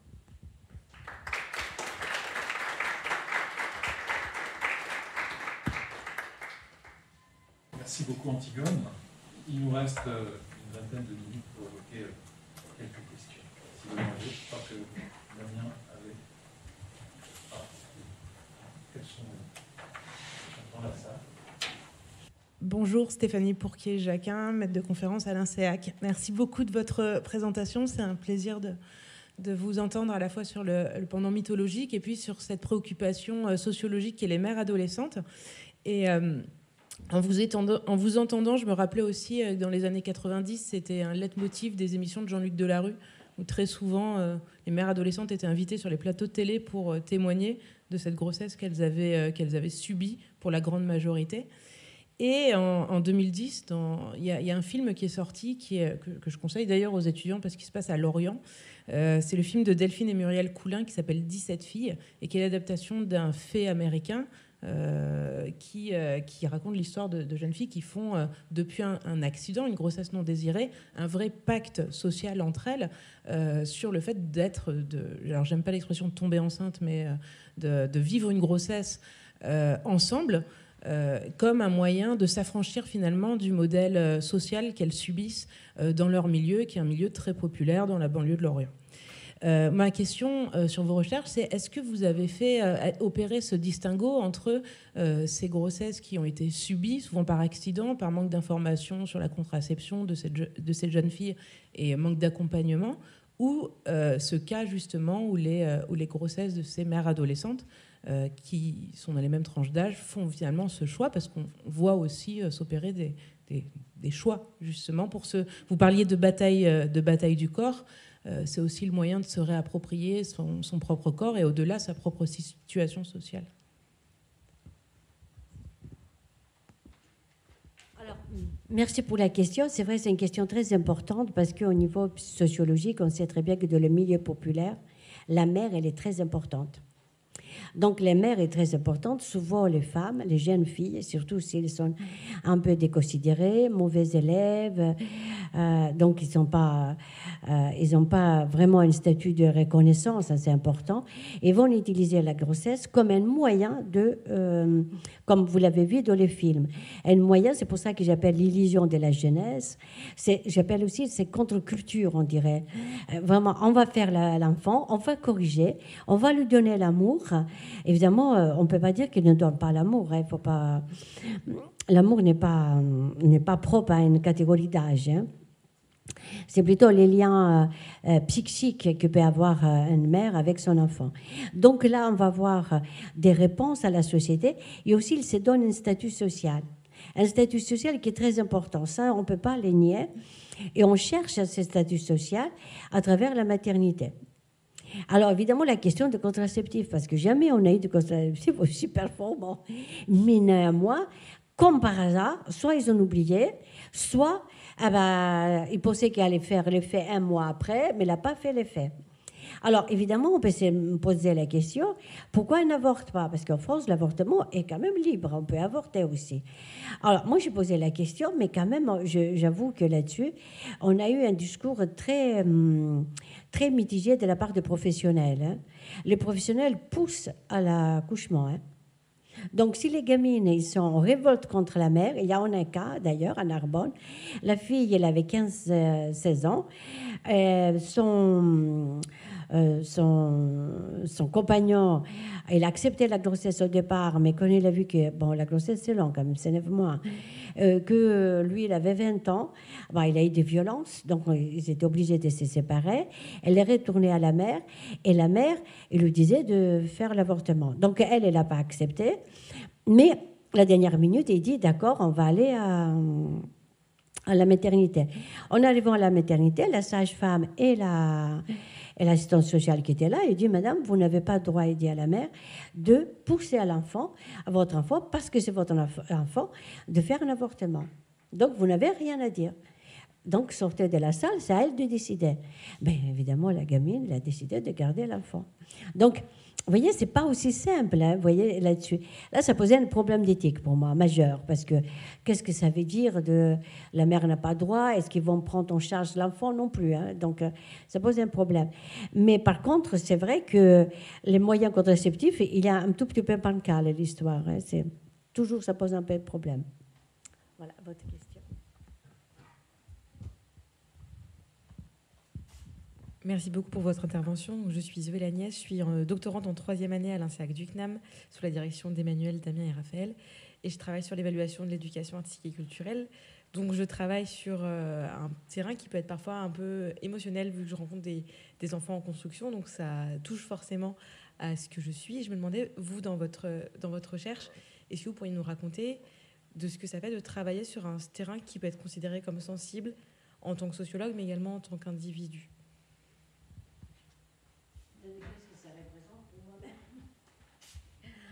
Quand on travaille sur l'art, ça ne représente pas grand-chose. Je veux dire, on n'est pas ému de ne pas pouvoir dormir. Hein. Non. Il y a 2 études. C'est-à-dire que la maternité, c'est un peu spécial tout de même. Hein. La maternité, ça nous touche beaucoup. Surtout pour les filles, les mères adolescentes, c'était vraiment pour moi assez dur. Hein. J'avoue, c'était très, très dur. Je n'arrêtais pas à en parler au cours. Alors, j'espère qu'ils ne m'ont pas détesté. Mais ça m'a vraiment choquée dans ma vie de voir que le fait qu'elle est adolescente, qu'elle est mère, pour moi, il fallait la protéger. Et puis quand même, il fallait enlever plein de prénotions que j'avais. Premièrement, la prénotion de... c'est des filles plus dégourdies pour moi qu'ils étaient enceintes, mais pas du tout. C'est des filles complètement effacées.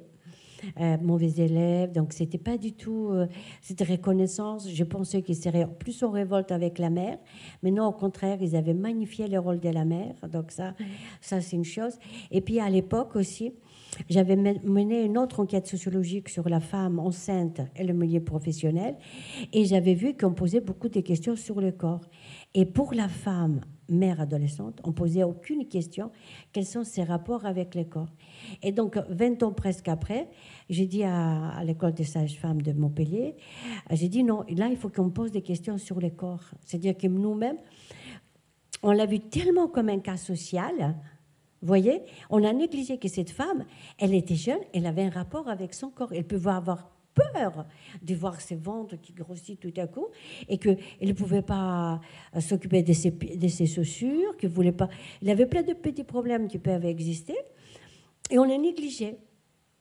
Donc, sur cette enquête sociologique, en même temps que je faisais cette enquête, je me souviens, j'étais à l'université de Nanterre, c'était une enquête simple, c'était pour la licence, c'était de savoir est-ce que les jeunes de Nanterre-Ville utilisent l'argent de poche pour la culture et les jeunes étudiants. Donc, c'est visiblement anodin. Ça ne fait pas pleurer ces sujets. Eh bien, oui, ça fait pleurer ce sujet, parce qu'il y a une jeune qui était là, qui est venue après, il m'a dit « Madame, je ne pensais pas à telle question. » Et nous, ça nous intéressait. Pourquoi ça fait pleurer? Parce que tout à coup, l'enquêter, en lui posant la question « Qu'est-ce qui vous fait de l'argent de poche? Qui vous donne l'argent pour la culture ?» Eh bien, il se met à pleurer en disant « Mais je suis toute seule, je vais au cinéma, au théâtre toute seule. » Donc, il y a tout un problème de solitude autour de la culture qu'on n'avait pas imaginé. Ou d'autres qui voulaient aller, mais qui n'avaient pas d'argent. Personne ne donnait l'argent pour eux, parce que bon, les étudiants ne sont pas tous riches. Donc, vous voyez, il y a des sujets, tout à coup, tu dis... J'étais à Nanterre dans les années 1910, 2000. Donc, vous voyez, ces sujets, on a l'impression que c'est rien du tout, sachant que ça se prend, parce que la personne, il vous parle de la culture, mais paf, il parle de sa solitude en même temps, vous voyez, parce qu'il ne trouvait personne pour l'accompagner, ni au théâtre, ni à l'opéra, personne. Donc, vraiment, pour moi... j'ai appris beaucoup, j'avoue que j'ai appris beaucoup de ma vie avec ces enquêtes sociologiques. Et chaque fois, j'essaie de mettre les règles en place pour que je puisse me auto-censurer. Parce que quand même, on parle de nous-mêmes un peu aussi, hein, pour m'interdire de parler de mes propres prénotions et idées.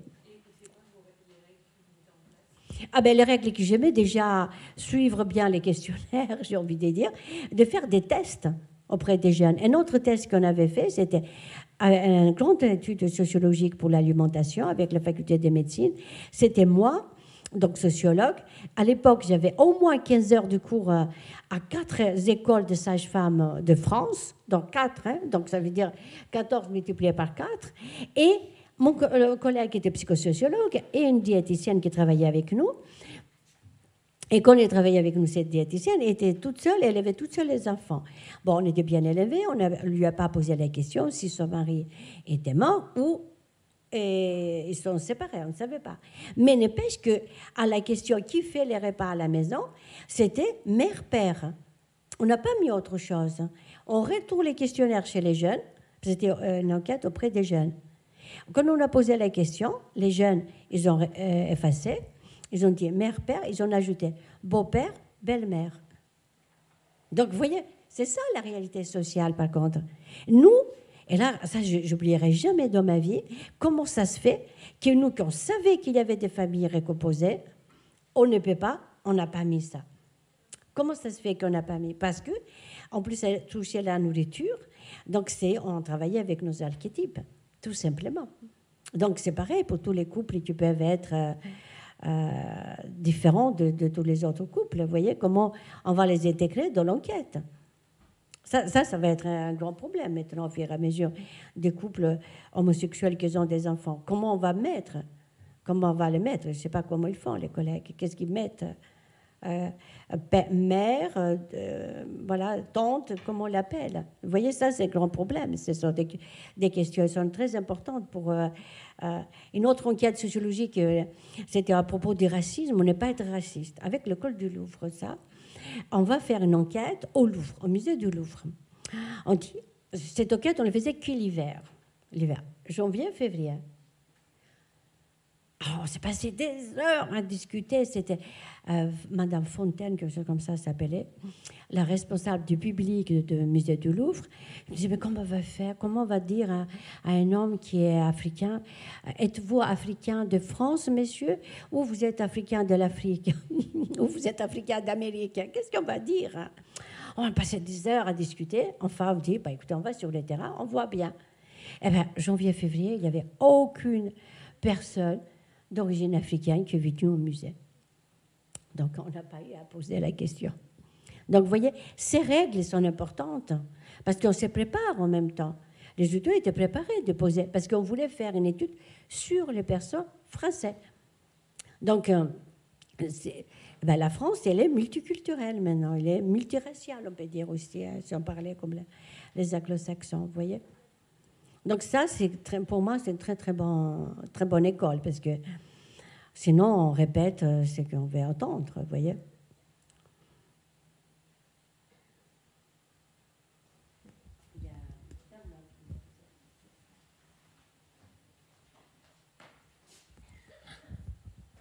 Donc, un grand merci. Et évidemment, en attendant, j'ai eu beaucoup de questions. À la première question que je me veux poser, donc ma question s'est évidemment transformée au fur et à mesure de l'écoute. Et c'était important d'enchaîner ces deux conférences et de voir aussi comment ça se nourrit et comment c'est par la mythologie aussi qu'on va pouvoir trouver des réponses. Et je le dis aussi devant nos étudiants qui sont en train d'écrire des mémoires. On n'a pas que des lectures qui sont sur le sujet, que c'est parfois très loin, qu'on va trouver aussi des bribes de réponses dans des choses qui sont importantes comme la poésie, la musique, les paysages, l'expérience esthétique. Et au fur et à mesure, parce que je vois que tu as écrit cet ouvrage avec une collègue qui est sage-femme, donc c'est aussi une position très particulière de travailler avec une ou un partenaire de recherche. J'aimerais en savoir un peu plus sur la question de ce statut, d'aller travailler comme nous, on le fait souvent. On va travailler avec des structures culturelles, mais en s'annonçant, on va travailler avec eux, en se posant des questions. C'est toujours une relation très, très particulière de se dire qu'on n'est pas incognito, qu'on va travailler aussi avec, parfois on appelle ça des informateurs ou des informatrices privilégiées, qui vont nous donner aussi des raccourcis. Ça, c'était un peu cette question de cette relation-là, qui est importante en éducation artistique et culturelle, où l'idée, c'est toujours travailler avec un autre que soi et un partenaire. C'est-à-dire que dans l'équipe de recherche ou l'équipe de AC, en vrai, nous, à l'INSEAC, on programme très peu d'artistes parce qu'on va travailler avec le théâtre qui est en face. Voilà, ça serait une partie de la question, d'une question. Et l'autre question, c'est la question de la formation à la fois des sages-femmes et sages-hommes, obstétriciens, et de cette question de l'accompagnement, parce qu'à la fois dans ce qu'ils sont en train de restituer, c'est aussi ce qu'il y a dans leur propre formation de ce qui est considéré à transmettre. Et on sait que la question de la part des humanités dans la question des études médicales ou paramédicales est une vraie question. Je crois qu'il y a des choses, on parle le serment d'Hippocrate il y a quelques années, alors je crois que maintenant il y a quelque chose qui est revenu, c'est il faut refaire une espèce un peu comme au moment des soutenances de thèse, mais il n'y avait plus que 20% des médecins qui le passaient, et il y a quelque chose par rapport à ce rapport aux humanités dans la formation des sages-femmes, c'est-à-dire que c'est très difficile de rendre quelque chose qu'on ne nous a pas donné. Je veux dire, on a la question de la transmission, et je ne crois pas qu'il y ait beaucoup de dimensions artistiques dans les études médicales. Or, elles peuvent... Voilà, c'était... Mais tu t'es pas présenté. Bonjour, je m'appelle Damien Malinas. Alors, merci pour cette question. La première chose que je voulais dire à propos de la réponse qu'on peut donner lorsqu'on travaille avec des personnes qui sont complètement différentes de nous. Alors, moi, j'ai gardé toujours, pour des raisons professionnelles d'ailleurs, alimentaires, j'ai accepté tout de suite de travailler avec le corps médical et paramédical. Au fur et à mesure du temps, j'ai gardé quand même toujours 25% de mon temps libre travailler avec eux, pour la simple raison, c'est qu'ils nous mettent beaucoup en cause. Parce que dans la vie, bon, pour moi, en tout cas, c'est une valeur d'avancer. Alors, ils viennent et vous disent, voilà, on arrive, nous, avec nos théories, ils nous disent, mais attendez, moi, je constate le terrain. Donc, il faut qu'on explique nos concepts. On ne peut pas arriver à leur dire, mais nous, on constate ça, mais vous, écoutez, vous n'avez qu'à nous suivre. Ce n'est pas possible parce qu'on rompt les communications. Et puis, les questions qu'ils posent, les gens, ils sont quand même très pertinentes parce que si je parle avec la jeune fille avec laquelle j'ai travaillé, pour elle, de poser des questions sur le corps, c'était toute évidence parce que qu'est-ce qu'elle va faire, elle, en éducation pour la santé, étant sage-femme. Elle va utiliser la sociologie comme un outil pour avancer. Je pense que cela, on peut l'appliquer, je ne sais pas si vous êtes d'accord. On peut les voir aussi par rapport à l'art. Le politique, là-dessus, même dans ma petite expérience comme conseiller technique, j'ai très bien compris. J'étais dans une préfecture de droits de femmes. J'ai très bien compris que restons dans notre place, nous, les universitaires. Parce que heureusement qu'on est les politiques, ils ne sont pas complètement pourris comme on les présente. Ils savent aussi faire avec tout. Et heureusement qu'ils ne sont pas comme nous. Parce que vraiment, parfois, je me voyais très rationnelle et mes conseils étaient hyper rationnels. Je me dis, heureusement qu'ils ne nous ont pas tout écouté, les gens. Parce que vraiment, les gens, ils n'allaient plus jamais danser de je bois d'une nuit. Je m'écoutais. Alors, donc... Voilà, c'est ce que je veux dire avec ça, c'est que le monde, il est fait comme ça, et nous, ça nous stimule, parce qu'il nous pose des questions. Et je pense qu'il n'y a pas mieux pour nous aussi d'avancer. On affine nos concepts, on affine nos points de vue, et on devient vraiment des personnes qui peut avoir une ressource conceptuelle. Moi, je ne suis pas contre, je ne suis pas pour l'empirisme total. Non, je suis un peu... je suis la ligne de Bachelard, de Gaston Bachelard, sur la rationalité de l'empirique, mais... quand même, il faut les écouter, les gens qui ont le côté empirique. Les génies de la culture populaire ne durent pas longtemps, mais il est là. Sinon, Mozart, il n'aurait pas utilisé. Chez Mozart, on trouve vraiment les génies de la culture populaire. Le berceau, les chansons populaires françaises, ils sont dans la musique de... La petite musique de nuit, s'appelle l'œuvre de Mozart. Elle est inspirée d'une berceuse de Paris qu'il a écoutée à l'époque. Donc, voilà, ça c'est important de le savoir. Un petit génie, à un moment donné, tout petit, lui, il a fait une œuvre. Donc, vous voyez, ça c'est très important. Donc, quand on est avec les autres, c'est ça qui nous amène. Moi, ça m'a amené beaucoup aussi des humilités, parce qu'on est entre nous, les sociologues, on connaît beaucoup de choses, et surtout, on pense toujours à la place de l'autre. Et on est capable, en tout cas, de penser à la place de l'autre. Et là, de mettre quand même un peu à sa place, de voir, d'accord, madame, vous dites tout ça, mais moi, comment je peux l'utiliser dans mon terrain? Qu'est-ce que je peux en faire? Donc, c'est ça la question majeure pour vous, voyez. Après, la question par rapport au côté artistique, je dirais. Pourquoi dans le corps médical? C'est vrai qu'il y a des médecins qui sont très cultivés, je dirais. Hein. Ils ont cultivé, mais là-dessus, hélas, à notre époque, la culture, hein, autant au 19e siècle, la culture aisée, les gens aisés doivent être de la culture, mais au XXe siècle, notamment fin XXe siècle, début XXe, les gens aisés ne font rien avec la culture. Pour eux, la culture, ils vont donner à l'écologie, mais pas à la culture. On n'a plus des gens comme, comment il s'appelle, Chanel, qui va... s'il n'y avait pas tous ces riches à l'époque, Coco Chanel, s'il n'était pas là, Stravinsky peut-être il ne serait pas là. Vous voyez? Hélas, aujourd'hui, Diogène, un philosophe grec cynique, il posait une énigme. Il disait pourquoi les riches ils donnent aux pauvres et jamais aux philosophes. Il disait c'est parce qu'ils ont peur de devenir pauvres, mais ils n'ont pas peur de devenir philosophes. Ils s'en foutent des philosophes. Donc c'est pareil. Je pense que la culture, là, on a vraiment un travail presque militant à faire, de sauver la culture profonde, hein, par la culture de masse, pour pouvoir donner une qualité et pouvoir exister. Parce que l'individu il va se trouver dans un choc. C'est qu'écrivait le philosophe Axelos, il dit avec la planétarisation, on sera obligé de simplifier les choses. Mais dans la simplification, il n'y a pas d'innovation. La simplification n'amène jamais à l'innovation. Au contraire, les choses sont complexes et cette complexité va se manifester dans la culture. Donc c'est pour ça qu'on doit continuer à travailler. Et puis évidemment, eux aussi, ils ont besoin de la culture pour se nourrir. Hein. Se nourrir au niveau de leur diagnostic et de la complexité de la vie. Hein.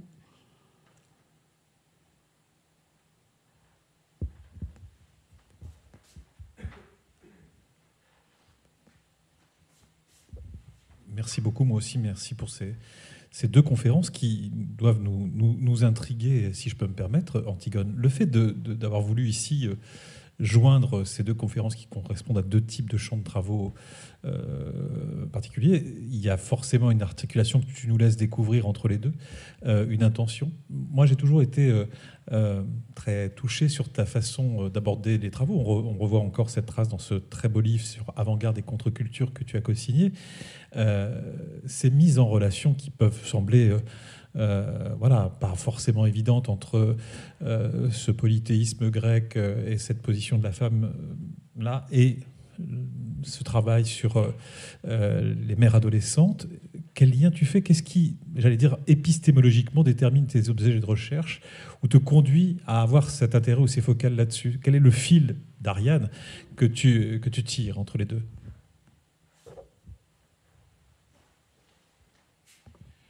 Évidemment, alors, premièrement, je vais vous dire, tous mes livres et mes travaux de recherche, c'était toujours axé sur la transformation sociale.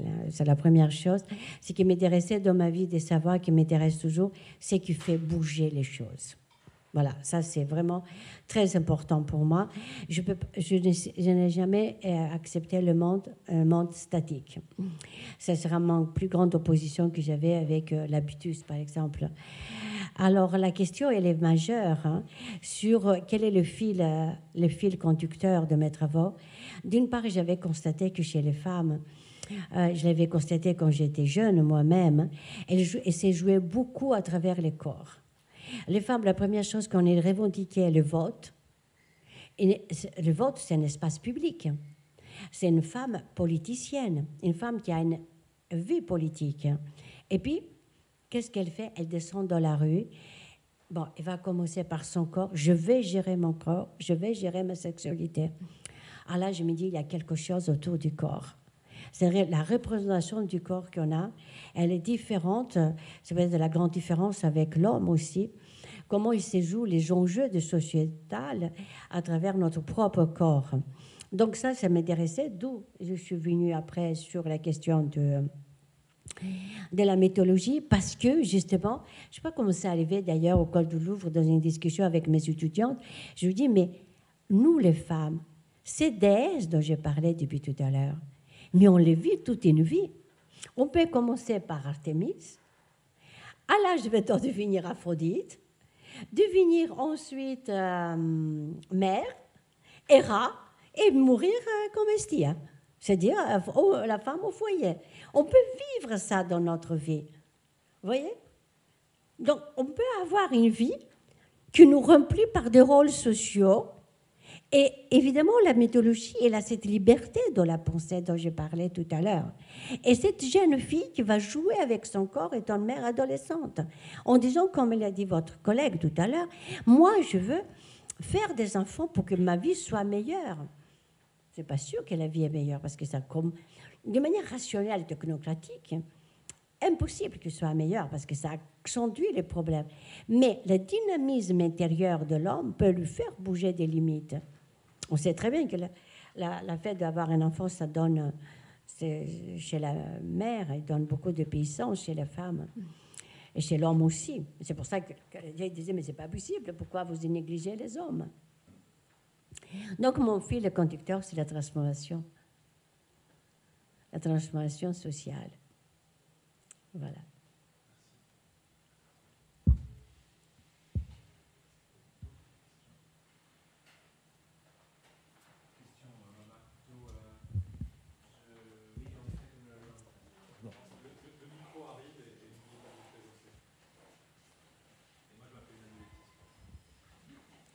Une question est plutôt aussi un encouragement à continuer la réflexion. Je me présente, je m'appelle Rémi Tréhin-Lalanne, j'enseigne sur le campus de l'UCO à Guingamp, là où on a de nombreux étudiants psychologues, et on organise un colloque en avril prochain sur les événements et passages à l'acte autour de la périnatalité.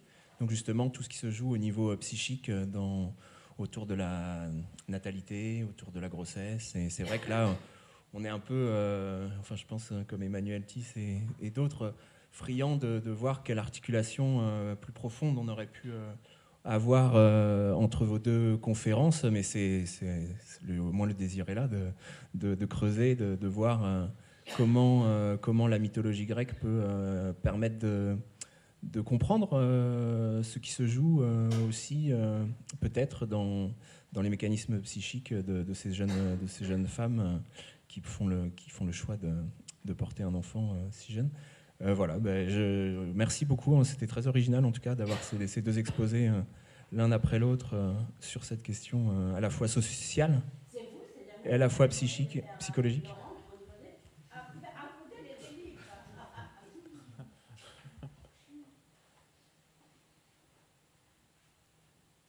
D'autres questions ?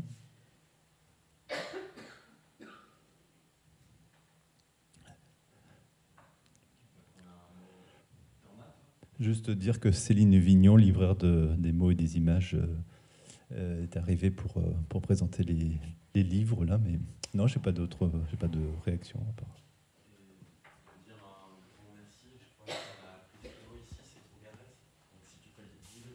Trougarès. Voilà. C'est un grand merci en breton. Ah, c'est parfait. C'est parfait. Parce que vous voulez que je dise Calistera. Voilà. En grec. Absolument. Moutchouris, Étis, voilà. On a des racines communes, de fait. Voilà. Merci encore d'être venu à Guingamp et d'avoir traversé la France. 3 trains, c'est ça ? 3 trains pour arriver jusqu'ici. Et voilà. Un grand merci à toi en tout cas. Merci.